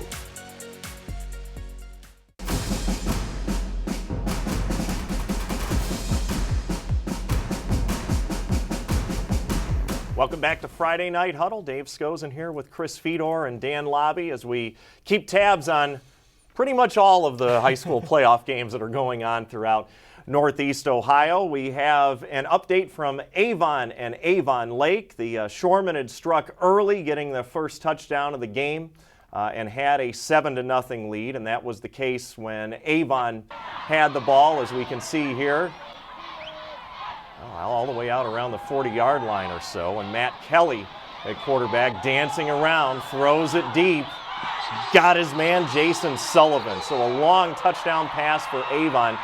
They did not convert the extra point, and so it's 7-6. Avon Lake still with the lead late in the first quarter. Perfect throw, though. Yeah. Had time, perfect throw. That's a kid that got some playing time over the last few years behind Jake Sopko because Avon blew out so many opponents. So he got some second half, fourth quarter playing time. And you can kind of see that experience there in that throw. But, in the playoffs, one and done, missing an extra point against your rival. Avon's going to get more opportunities, but that's a tough way to start for them. But doesn't that just encapsulate Avon? The quick strike ability. They're right around midfield. most teams would say, all right, let's pick up 10, let's just move the chains, let's be methodical about things. Not Avon. Avon, quick strike offense. They can beat you deep. They can beat you with the short game, the intermediate game. So that offense with the Eagles is one that we've been watching all season long in Northeast Ohio, and showing again why they're able to put up points in bunches no matter who the opponent has been. We talked a little while ago about Perry and Holy Name. Perry had an early lead in that one. It's Division IV, Region 13, and we alluded to it at the time. We didn't really get to it, but looking at that region, the winner of that game is going to play either Struthers or Woodridge. Now, Woodridge is 10-0, only the 4th seed based on the computer points, but they're a team that when they won big. I mean, they put up all kinds of points all over the place. Crestwood is involved in that region. Cardinal Mooney out of Youngstown is in that region. So in terms of Division IV, I mean, there's a lot of, it would seem like, offensive firepower and plenty of that to go around. I don't know if either of you could speak to any of the teams aside from Perry that we might have just mentioned or that jump out at. I mean, you brought up Woodridge, and you talked about their offense, but then you look at the other column, and that's another thing that stands out. 14, 7, 6, 8, a shutout, 12, 7, 12, 13, 7. That's a team that does not allow teams to score. And when you play a team like that, and you know they've been so good defensively, you kind of go into the game thinking, oh, we can't let 2, maybe 3 times, and all they've done is put up points all season. So it's not just the offense for them. Defensively, they've been very good, have the Bulldogs. And Notre Dame Cathedral Latin, a team from Chardon, going into the postseason, 7-3. They've won 5 in a row to get to this point. Now you're talking about, they've won 3 of their last 4 to get into the postseason. Their loss against Hoban, loss against Benedictine, loss against Willoughby South. So battle-tested, played against some quality opponents, but they're playing against Crestwood, a team that is on a roll going into the postseason. They've got Logan Toot, one of the best running backs in the area, a guy who has run for over 2,400 yards, 40 touchdowns, Portage County record. So Crestwood is a team that, because they have that kind of game breaker, that kind of talent, they're going to be a handful for anybody, even Notre Dame Cathedral Latin, a team battle-tested going into the postseason. And we were talking about Dustin Crum earlier with Midview and all the numbers that he put up, but Logan Toot, as you mentioned. Yep. I mean, it seemed like every week we'd be watching the results come in, and it wasn't as if Crestwood was blowing away their opponents, but Toot scores a touchdown. Right. And Toot had a 50-yard touchdown, and I think at one point an interception return. And so really some remarkable individual accomplishments there from Logan Toot. And Crestwood's only loss against St. Thomas Aquinas, a team that we mentioned earlier, 8-2. It was a 4-point loss, but Crestwood also has signature wins against Mogadore and Garfield. So as Notre Dame Cathedral Latin battle-tested going into the postseason, Crestwood signature wins on the resume as well. So it's not like they just steamrolled into the playoffs 9-1 because they were able to take advantage of an easy schedule. This is a team that, because of Toot and because of the schedule that they've played, going to be tough for Notre Dame Cathedral Latin tonight. Yeah, and Mogadore and Garrettsville Garfield, those were consecutive weeks. That's exactly too. right, back-to-back. One at home, one on the road. That's an incredible feat to pull off for anybody. Chardon and Bedford, we have talked about the Hilltoppers being one of the unbeatens that we've been watching. They had a 7-0 lead on the Bearcats. We saw Tommy Beninati run it in from 6 yards out a little while ago. Let's take a look and see what happens next here with Chardon. They're on the doorstep again in the red zone, the Hilltoppers. I'm thinking run. Hey! Let's see if you're right. Yes, you are. Around the right end, and another Chardon touchdown. So the Hilltoppers holding to form, and it looks like we skipped a couple of touchdowns there to get to 28-0 over Bedford. I think the last time that we had an update on this game, I asked the two of you, are we going to see that score tick up and tick up? And it certainly has. But guys, we've been watching Chardon do this all season. Yeah, I mean, they're well on their way to another 40-point game. Yep. Even with what could end up being a running clock for most of the second half, they're well on their way to yet another 40-point game. 9 times they've done it already this season. It's a team that if you come up with empty possessions or you turn the ball over, they're going to punish you. And the thing that's so funny about Chardon is I said, okay, I bet it's going to be a run because that's what they do. They run the ball constantly. But the thing that makes Chardon so dangerous, you don't know who it's going to be. It could be Beninati, it could be Dinko, it could be Savis. It just doesn't matter. They have so many different options within the running structure that it keeps a defense off balance without actually changing up the play all that much. They just have different options for each play. Another scenario in the works here with Stowe and Canton McKinley. Last check, it was 7-3. Stowe was in front in this matchup at Stowe High School. Let's take a look here. The Bulldogs threatening once again as we move to the second quarter. And this is Kyle Van Treese at quarterback, again at about the 25-yard line. A strike over the middle and a touchdown for the Bulldogs. So they go in front 13, make it 14-3 with the extra point. Stowe leading Canton McKinley. Yeah, and Kyle Van Treese on his way to Buffalo next year. You actually have two MAC quarterbacks, two future MAC quarterbacks going at it, in Dominique Robinson for Canton McKinley and Kyle Van Treese for Stowe. And I talked about it earlier. This is a kid that's been playing since his sophomore year. Right. He's really developed into that position, had to kind of grow into that position a little bit, led that team to the state semifinals last season, and trying to kind of finish that senior year strong, and they're off to a good start against McKinley. Because I don't think you want to give McKinley hope, right? Because that's a team that's lost a few games in a row. You don't want to give them confidence, and Stowe has done a good job of doing that. Well, but you can also look at the McKinley-Hudson game, and at halftime, I mean, Hudson was ahead, well, off the top of my head, I don't know, it was 14-3 or something along those lines. And then McKinley just came out and ripped off a bunch of points in the second half. So to your point, do you really want to give those Bulldogs any hope if you're Stowe? You don't, but also to that point, where has that offense gone? I think that's what the Bulldogs are asking themselves coming in tonight. Coach Dan Reardon saying, wait a minute, my team scored 51 and 52 in back-to-back weeks in week 3 and 4, and now our offense has been stuck in the mud. 3-game losing streak going into the postseason, only 3 points so far tonight against Stowe, and I know Stowe's defense, one of the better ones in Northeast Ohio, but Coach Reardon has to be saying, where did my offense go that was able to score 51 against a very stingy Hudson defense? And we've talked about many of the teams that are participating in Division I. Region 1, you know, Solon is taking on Glen Oak tonight. That's the 1 versus 8 game. Obviously, Stowe and McKinley. But just taking a look at that region, I mean, who, for the two of you, who is the favorite to come out of that? And, you know, here's another interesting question. Division 1 is, for the first time in 3 years, a 4-region division once again. When the OHSAA split off the top tier of schools with the highest male enrollment was 4 years ago now. They just made a Region 1 or a Division 1 that was half the size of all the other divisions, 2 through 7, and gave them 2 large regions. And so you had 1 versus 16 and 2 versus 15. Now it's a little bit different. Geographically, probably a little bit better, especially in the early going. The largest region is the region Medina is involved in because, you know, they're including Toledo and some of the Columbus schools and things. But coming out of Division 1, Region 1, which is smaller than it has been in the past, any thoughts on handicapping, for lack of a better word, who we could expect to see come out of that? Well, I'll say this one. They divided up those regions. They certainly loaded up Region 1, and they certainly loaded up Region 4. Nothing against Regions 2 and 3, of course, but those two, Regions 1 and 4, are absolute meat grinders. And, you know, you can look at any of these teams, I think, and especially the teams at the top, Solon, St. Edward, Stowe, St. Ignatius. You can make a case for any of those teams to win this region, I think. I feel like St. Ignatius right now might be the team to beat.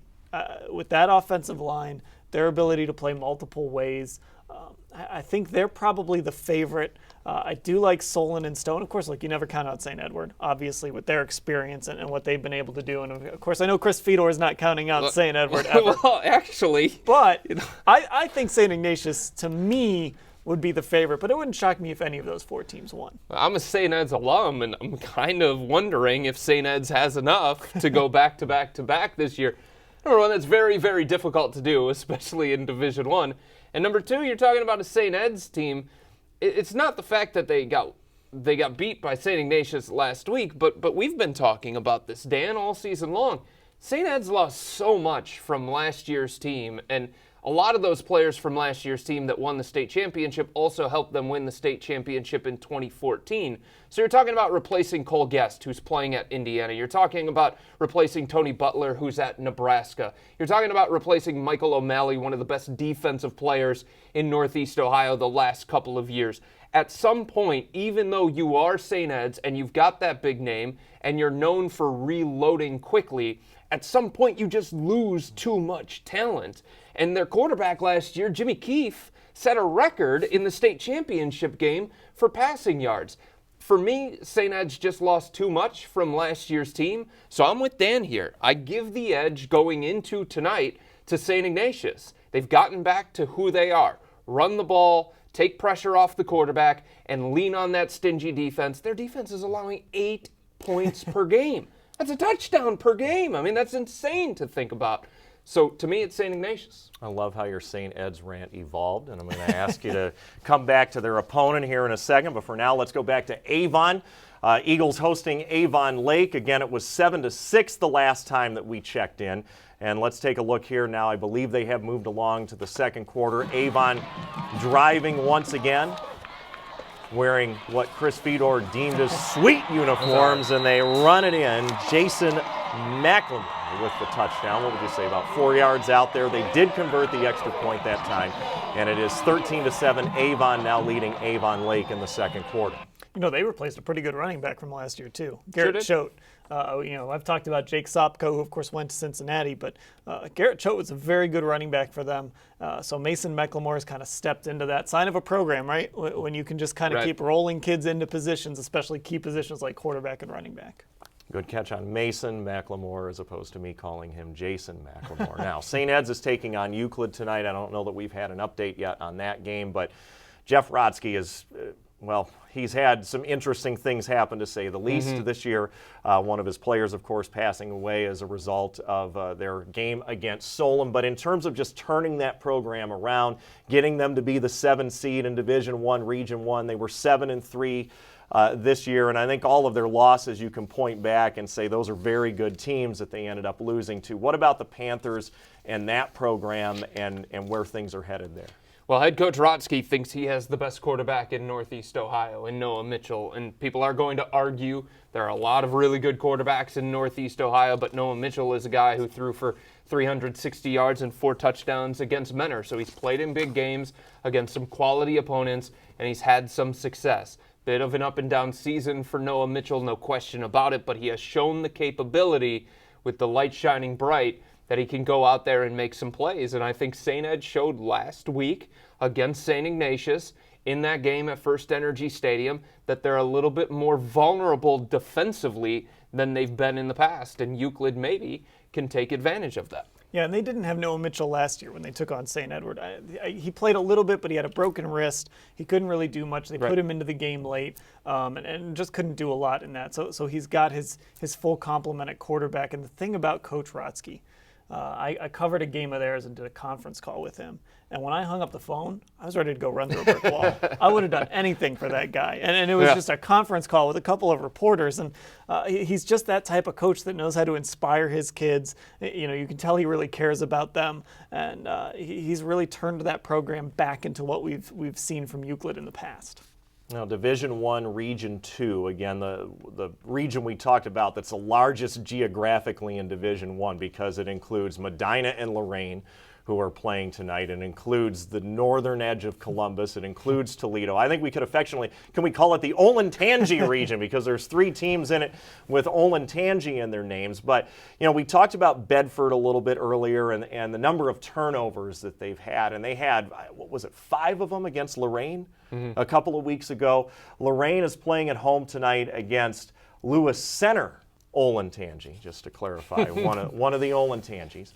But for Lorain, you know, after the combination of the high schools in Lorain 5 years ago to come out and be the 3 seed in that region, what is your take either one of you on the Titans and where they are right now? Well, they're a great story. I mean, they started 0-2, and now they've won 8 games in a row. They beat Cleveland Heights last week to clinch that playoff spot, and it was a win against Sandusky, a 24-23 win against a 9-1 Sandusky team.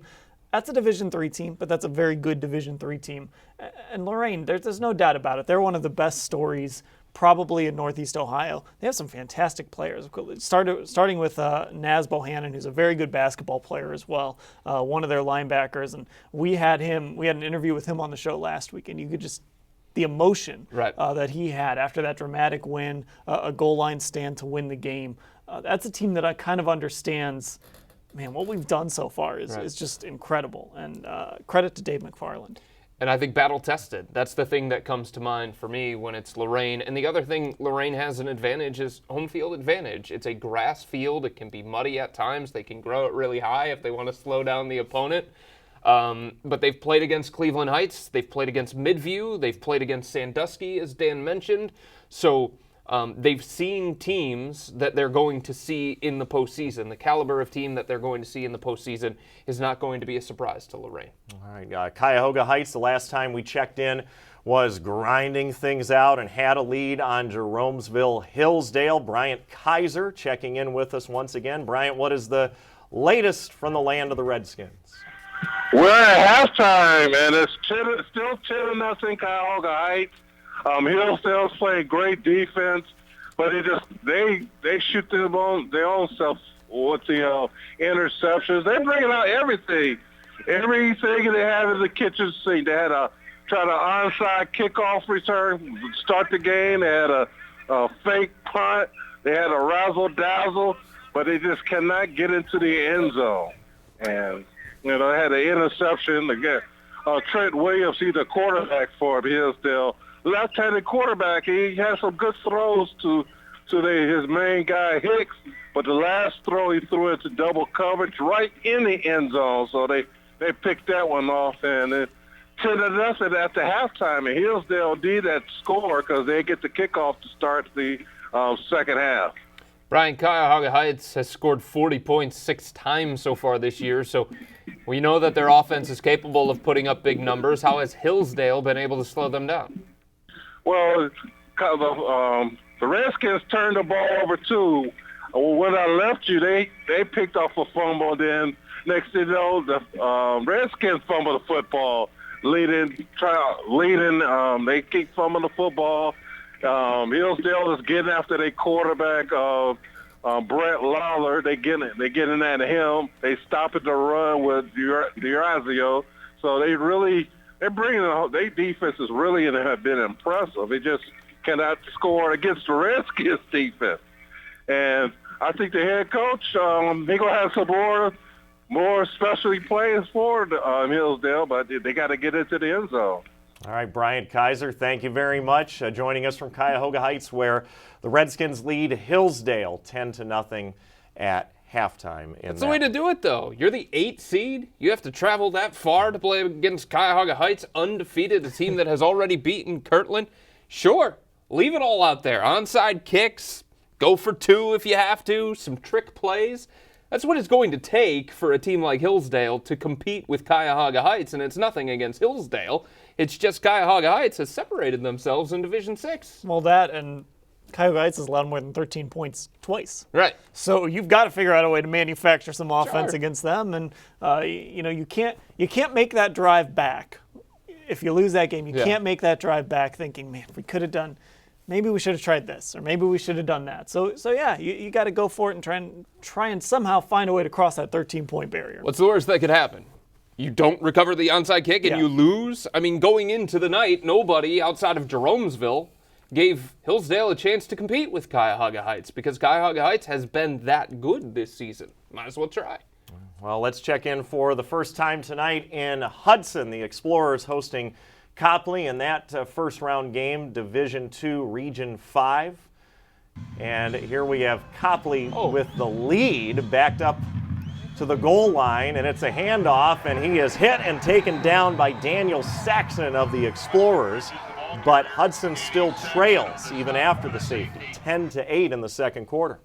That's Hudson. right? They always find ways. Is it in big Hudson? I games couldn't to tell by the score. uniforms. It's a deep, deep navy blue. Okay, I was like, Deep when did they navy get blue. black in That's their like uniform? their color rush uniform right there. But they always find a way to score in big games on special teams, defense. They always do something like that. And so it's no surprise that they're able to come up with a play like that against Copley. Hudson uses the gray uniforms for the playoffs, I've been informed. And is that the gunmetal gray we were all hoping would be part of the Browns uniforms when they came out? So, but Hudson, again, trailing 10-8. Any surprise with the fact that they're not ahead in that game? No, I mean, Copley's a really good team, played some really quality opponents. Their only losses so far this year against Uniontown Lake and against Aurora. So you talk about a team that's battle-tested. We talked about Weston Bridges already, somebody who has the capability of taking over a game for Copley. So now I'm not really surprised by this result. It's a 4-5 matchup. The two teams played really, really close last year in the postseason. So this is what you expect from these two teams. Yeah, and they were without Weston Bridges for part of that game too last year in the playoffs. He got hurt, and I don't think he was even able to finish that game. So obviously Copley has had that on their mind since last season. That's a really good football team. That's a very experienced football team. I think this is a really evenly matched game. So I don't think there's any surprise that Copley's ahead there and that it's only a 2-point game. A few moments ago, we were discussing Lorraine and the Titans and how they've won 8 games in a row. Look good coming into their matchup tonight against OLENTANGY. One of the other teams in Division I, Region 2, Medina. Here's a team that came out and put up all kinds of points to begin the season, was blowing out opponents. Then they got into the meat of their schedule. They stumbled against Mentor and also against Solon in their final game of the season, but still made it back to the playoffs. First time that they've been there in a few years. But what is your take on the Bees and how far they could get in this postseason? They're probably one of the surprises this year, one of the more surprising teams, but we know they have a lot of talent. They've had to replace their quarterback a couple of times this season. They've gone to their third-string quarterback, but you mentioned the losses to Mentor and Solon, and the thing that stands out to you in those losses, and those were games that we followed closely here on this show. What stands out to you in those losses is they led Mentor, and they could have and maybe should have won that game. Against Solon, they fought back multiple times and were able to hang with one of the best teams, a team that might be a favorite to win Region 1 if it's not St. Ignatius. So I think that's the really impressive thing about Medina. Not just the fact that they're 8-2, but their 2 losses were against good teams. They were in those games. You can make the case they should have won those games. I think that says something about that football team. You got the triplets. You got the quarterback, you got the running back, you got the wide receiver. You've got Whitaker now at quarterback, big, strong, physical guy, dual threat quarterback. You can hand the ball off to Jimmy Daw, and you can throw the ball to Dylan Foltz. So when you have those kinds of playmakers and you're a team that scored 43 against Solon, you have my attention right away when you're scoring that kind of the point total against Solon's defense, which is one of the better ones in Northeast Ohio. Medina, by the way, playing at Toledo Whitmer tonight, a perennial playoff team, so definitely a tough test there. When we come back, we'll continue the discussion. We'll continue to get updates from games throughout the area. We'll take another look at the Cuyahoga Heights Band, our Independence High School reporter, Krista DeFini, with another look at the Redskin Marching Band.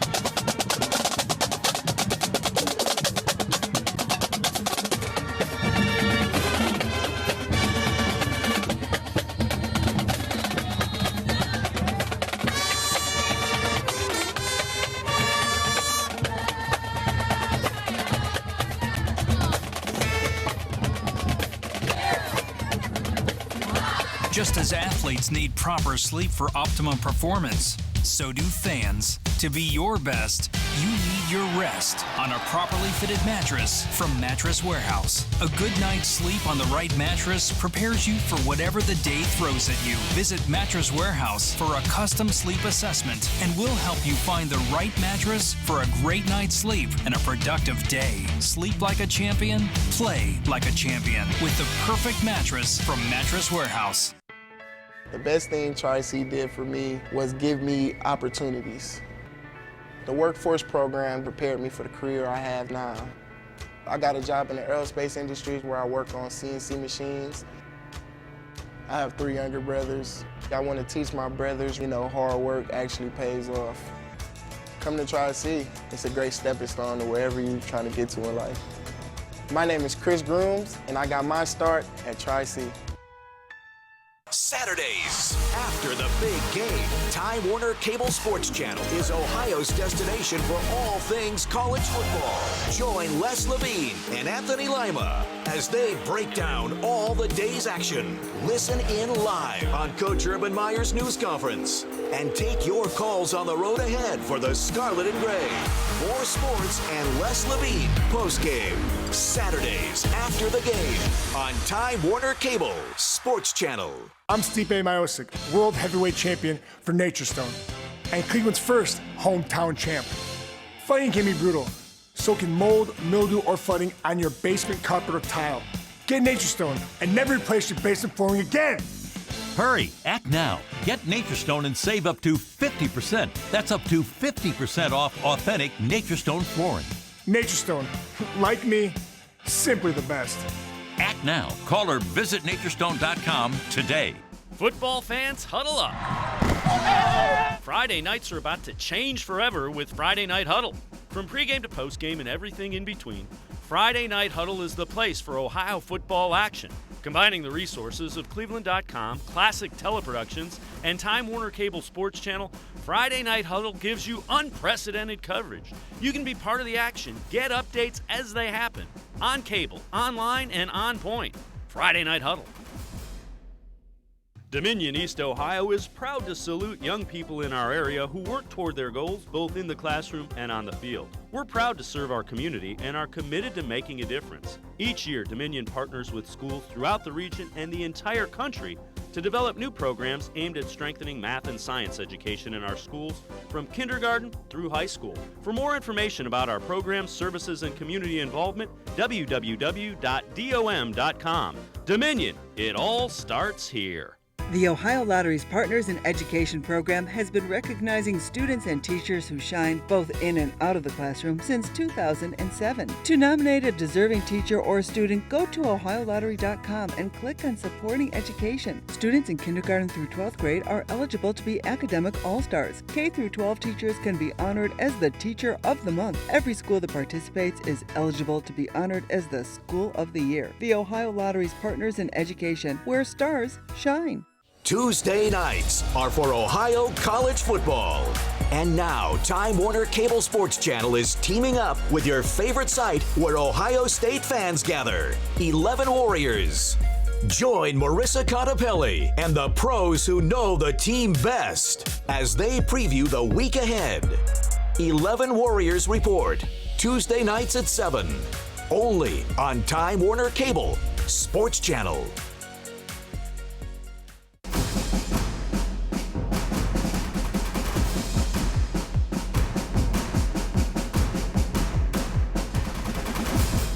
Welcome back to Friday Night Huddle.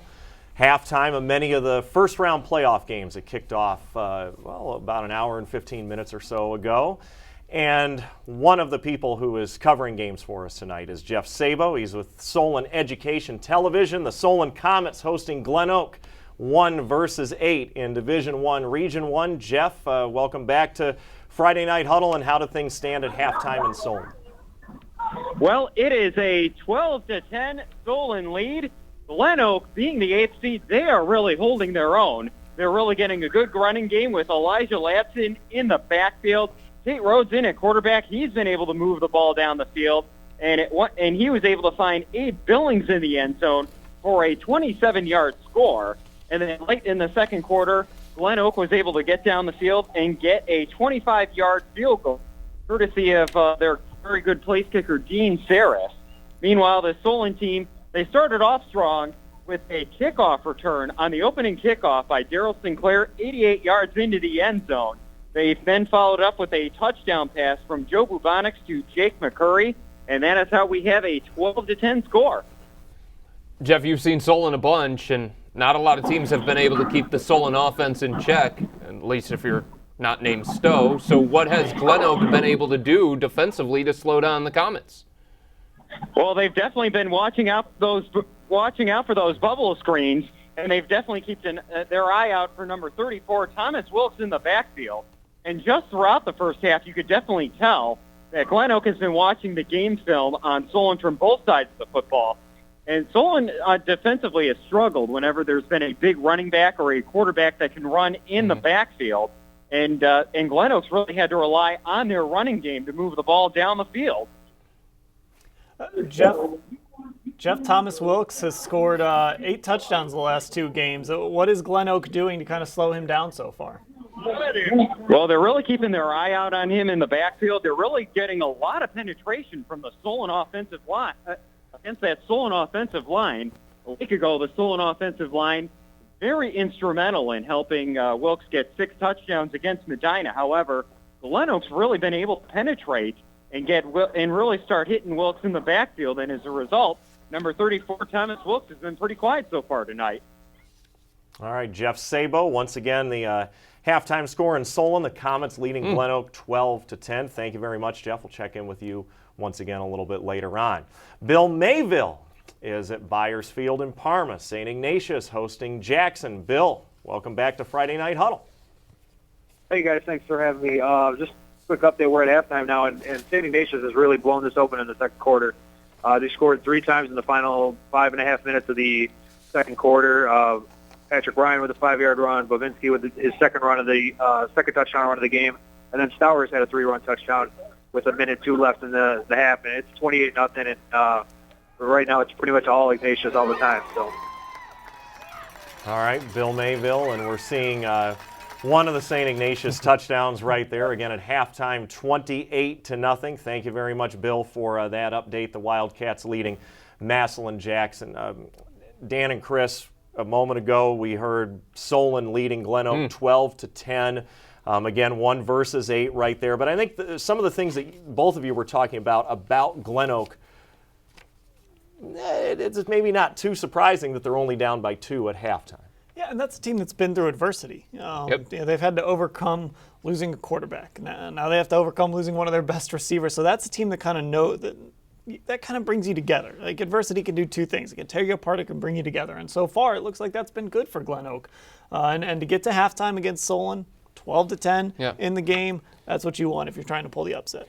And this was one of those teams that a couple of weeks ago, Dan, if you remember, as commissioner of the Federal League, I said that, look out for Glen Oak because of some of the stuff that they did have to deal with, and they were able to stay afloat, and they got their starting quarterback back. And when you have a guy like Tate Rhodes, and you've got all the confidence in the world in him, and he's a dual-threat quarterback, he puts so much pressure on a defense, and he lifts the team around him. There's just a different feeling when you have that guy under center that you thought you were going to have all season long.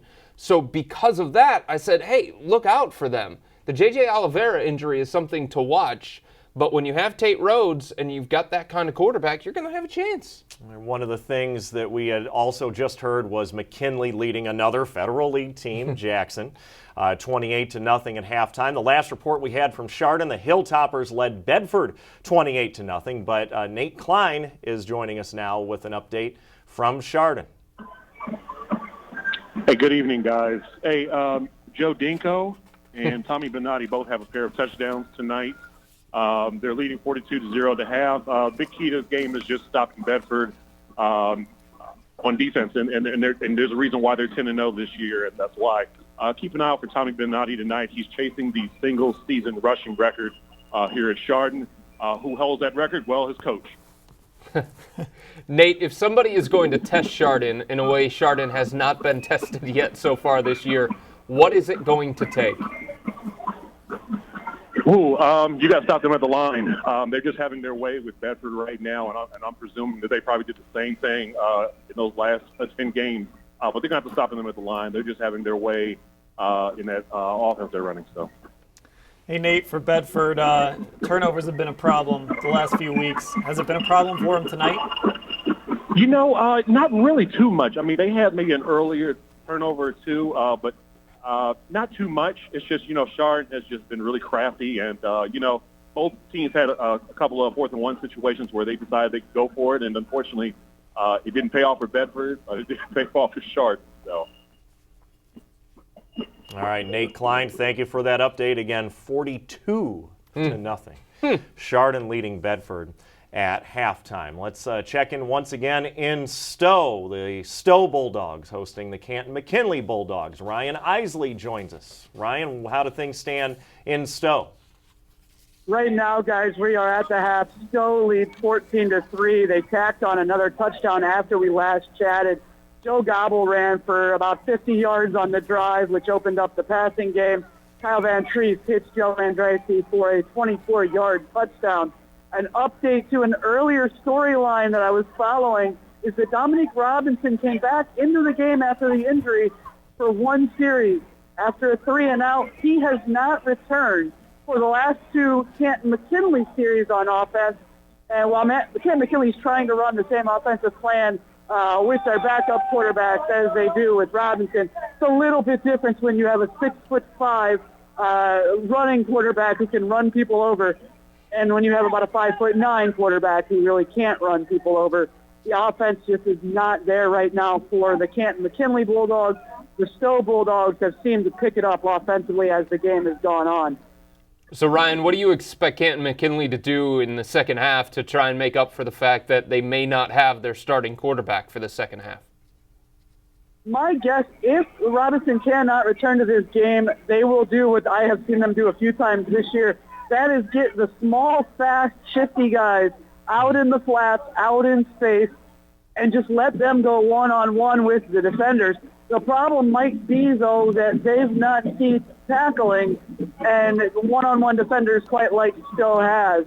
So it's going to be a challenge for McKinley right now to get anything going offensively if Robinson is not in there to give them that threat of pulling the ball down and just running people over. Yeah, Ryan, I'm glad you brought up that tackling because I was going to ask you, can you do that against Stowe, a team that has been so sound defensively all year? The other question I have, though, is Stowe's pressure. I know Dan Reardon was concerned that Stowe could create pressure without blitzing. Have they been able to do that? They have been able to do that, and again, it's one of those things where the inconsistency of the Canton-McKinley offense has got to be frustrating for the Bulldog fans. And I'm trying not to use Bulldogs since they're both Bulldogs, but the Canton-McKinley fans have to be concerned because the inconsistencies have shown up again tonight. Guys wide open in the flats, and the ball gets thrown at their ankles. And so you're right, they are not having to blitz to put pressure on, and even when they're not blitzing, they're picking up sacks, or they were able to force Robinson out of the pocket. When he gets any kind of pressure, he gets a little bit flat-footed and then just starts to run. So that's the issue they've had tonight, is just not being able to handle that Stowe pressure, like you said. And again, Stowe's tackling one-on-one on the outside has just been fantastic, other than the first drive of the game. The coaches gathered the defense after that drive, had a nice heart-to-heart with them, and it seemed to pay off because Stowe has made almost every play defensively since then.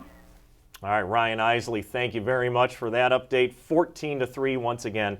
Stowe leading Canton-McKinley at halftime. A couple of updates ago, we talked about Chardon and their 42-0 halftime lead over Bedford. If we go election night 4 days early, can we say it's safe to declare Chardon the winner in that first-round playoff game? I know anything can happen, but I think exit polling is showing that Chardon is going to advance to the next round. They are going to get the winner of Brecksville Broadview Heights against Warren Harding. And to my knowledge, I don't know that we've had an update on how that game is progressing at this point. But between those two teams, and I think we see more about and of Brecksville, but what could we look for out of either one of them that might be able to slow down Chardon next week? Well, what stands out about Warren Harding is their only loss of the season is to Cardinal Mooney, who, they're a Division IV team, but they're one of the better Division IV teams and what do they like to do? Or run the football. Yeah. For Brecksville, the question is always going to be their defense. Right. Can they stop people? Can they get off the field? I don't know if there's really a great matchup there for Brecksville. Right. But, I think Warren Harding can cause some problems. We talked earlier about some of the teams from Division I, Solon, Stowe, St. Ignatius, and can you win a game in a variety of ways? For Brecksville Broadview Heights, The truth is, this year, they've had one way to win games consistently, and that's on the arm of Luke Sternad, that's on the heels of their explosive offense. But if their offense is going to get slowed down the way that it did against Stowe a couple of weeks ago, it's going to be very, very difficult for Brecksville Broadview Heights. And I'm just not sure in a matchup against Chardon, a team that has been rolling everybody, doing the same thing consistently, I'm not sure the Bees' defense is going to be ready for that kind of challenge. And I'm not sure that the Bees' offense would be able to score the kind of points that they're used to against that Chardon stingy defense. And we are, of course, talking about Division II, Region 5, and we've talked about Chardon with their big lead over Bedford, Brecksville taking on Warren Harding tonight, Copley and Hudson. The other matchup in that region is Aurora against Barberton. Now, Barberton has not been to the playoffs and won a playoff game in a long time. I believe it's 1998 is the last time that the Magics were in the playoffs, but they've never won a game in the playoffs. Well, and Aurora is a perennial playoff team, even when they moved up from Division III to Division II. Thoughts on the Green Men and the Magics and just that matchup that we have not yet touched on tonight? Well, no one wants to hear this in a playoff game, but there's absolutely no shame if you go into the playoffs and lose to Aurora. That is traditionally one of the great programs, as you mentioned, Dave. Doesn't matter the division for Aurora. They just show up and they win. Their only loss this season, a 36-6 loss to Solon, who we've talked about how good they are in Division I, Region 1, and Aurora is just playing that classic Aurora football this year. And Bubba Arslanian, a linebacker and running back, does so many good things for them. Mac Austin, their quarterback, kind of that traditional Aurora quarterback that can run people over, maybe not the best arm in the world, but he can make passes when he needs to. That's just a classic Aurora team this year. But there are two things here. If you're Barberton and you want to believe in the Magics, number one, they've played already this year. So Barberton has gotten a feel for what Aurora can do, what Aurora can't do, and they're not going to be as surprised as another team that would play Aurora for the first time. And you might be saying, okay, why are you bringing that up? Well, because last year Aurora went into the postseason. They were on a roll. They had the number 1 seed. They played number 8 Nordonia, a team that they had played earlier, and Nordonia upset them. They went on the road and upset them 39-37. And I think part of that is because you got a feel for them in the first game. So Nordonia able to do it last year. Barberton trying to do it again this year. Never won a playoff game before, so they're going to leave it all out there.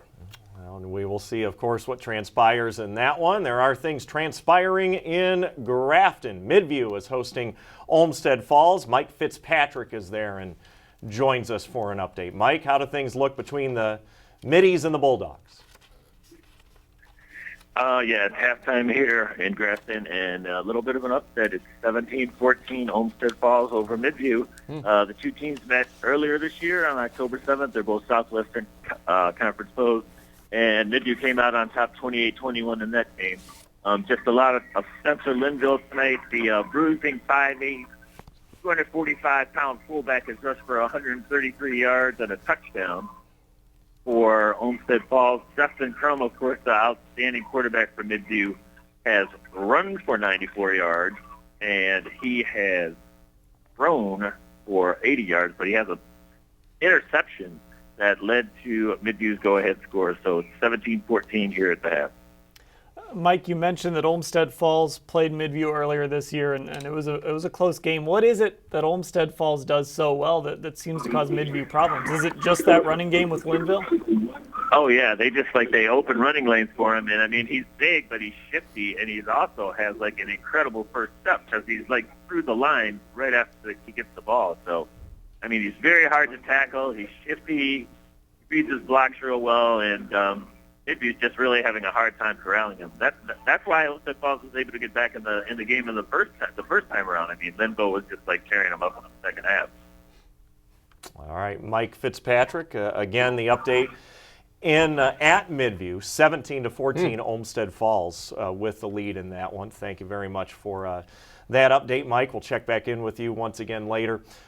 Interesting stat that Mike threw out there was that Dustin Crum had more yards rushing than passing. And I'm trying to think back to their opening game against Lorraine, Remember, that seemed like one of those odd games. There wasn't a lot of offense. Midview went on to win, but we now know that it's a very good Lorain team. Is that, I mean, I guess we're finding out it's plausible that you can shut down Midview's passing game, but is that really the key, is to force Crum to run the ball and go ahead and let him run? Yeah, well, in their first meeting, just looking at it right now, he threw for 155 and rushed for 171. Right. So there must be something about that Olmsted Falls defense that is causing him problems in the passing game. Maybe it's sound tackling and one-on-one matchups, whatever it is that's causing him problems throwing the football. He was 13 of 24 throwing in that game, which isn't a bad percentage. It's not necessarily a great percentage either. And he's able to create things, though. That's the good thing about Dustin Crum. If he's not able to throw the ball, he is able to create with his legs, something he's been able to do so far tonight, even though they're trailing. Look, this is the kind of matchup that I think Midview would want to avoid. Like, if they had their choice, they'd probably want to play White House Anthony Wayne, or they'd probably want to play against Holland Springfield, because those teams haven't seen Midview. So when you're playing against Olmsted Falls, a team that you play in the regular season, a team that you played last year, they know you. They know you really, really well. They know you better than most playoff opponents are going to. They've seen Dustin Crum for years, so they know what he can do and what he can't do, and they have what they feel like is a game plan to slow him down. Very interesting. You would trade the Olmsted Falls opposition for a 2-hour bus ride. Yes. It's very interesting to listen to what that you other team think wouldn't know sometimes. what to expect. There's no feel. Speaking of familiar opponents, Avon and Avon Lake were going back and forth. Avon Lake got out to an early lead and held it after Avon scored their first touchdown because of a failed conversion attempt. We do have an update on Avon and Avon Lake from Matt Gould. For cleveland.com and Friday Night Huddle, where Avon has a 16-7 lead on the Shoremen of Avon Lake at halftime of this Division II Region 6 quarterfinal. As you probably were following along, Avon Lake jumped out to a 7-0 lead on a Mark Pappas to Jason Sullivan touchdown pass. That one drive has really been most of the offense here for Avon Lake. Avon's defense has really started to get in sync. And Mason McLemore, the senior running back for the Eagles, has taken off. He's got 12 carries for 90 yards here at halftime. And, of course, one of the touchdowns, the go-ahead touchdown, because Avon had the extra point blocked on, or actually they didn't block it, it was missed. They missed an extra point earlier on Mitch Cooper's 44-yard touchdown reception from quarterback Matt Kelly. Cooper also actually, if you saw it late, had a field goal to add it, to make it 16-7. He's had a field goal block, so it's been an interesting day for Mitch Cooper, catching a touchdown pass, having a kick block, missing extra point, and then making a field goal. So here's where we stand right now, 16-7 at half. Avon is starting to get in tune, and this has been a little bit like their first meeting. It was close in the first half. Avon really started to take control as the game wore on, and that's where we stand right now, so we'll see how this turns out. It's starting to turn to Avon's favor, and they will receive the ball to start the second half. Matt Gould with the update there. As you see, 16-7. Avon leading Avon Lake, and Avon Lake coming out with the lead, holding it into the second quarter. Now it looks like it needs to be a halftime adjustment or something.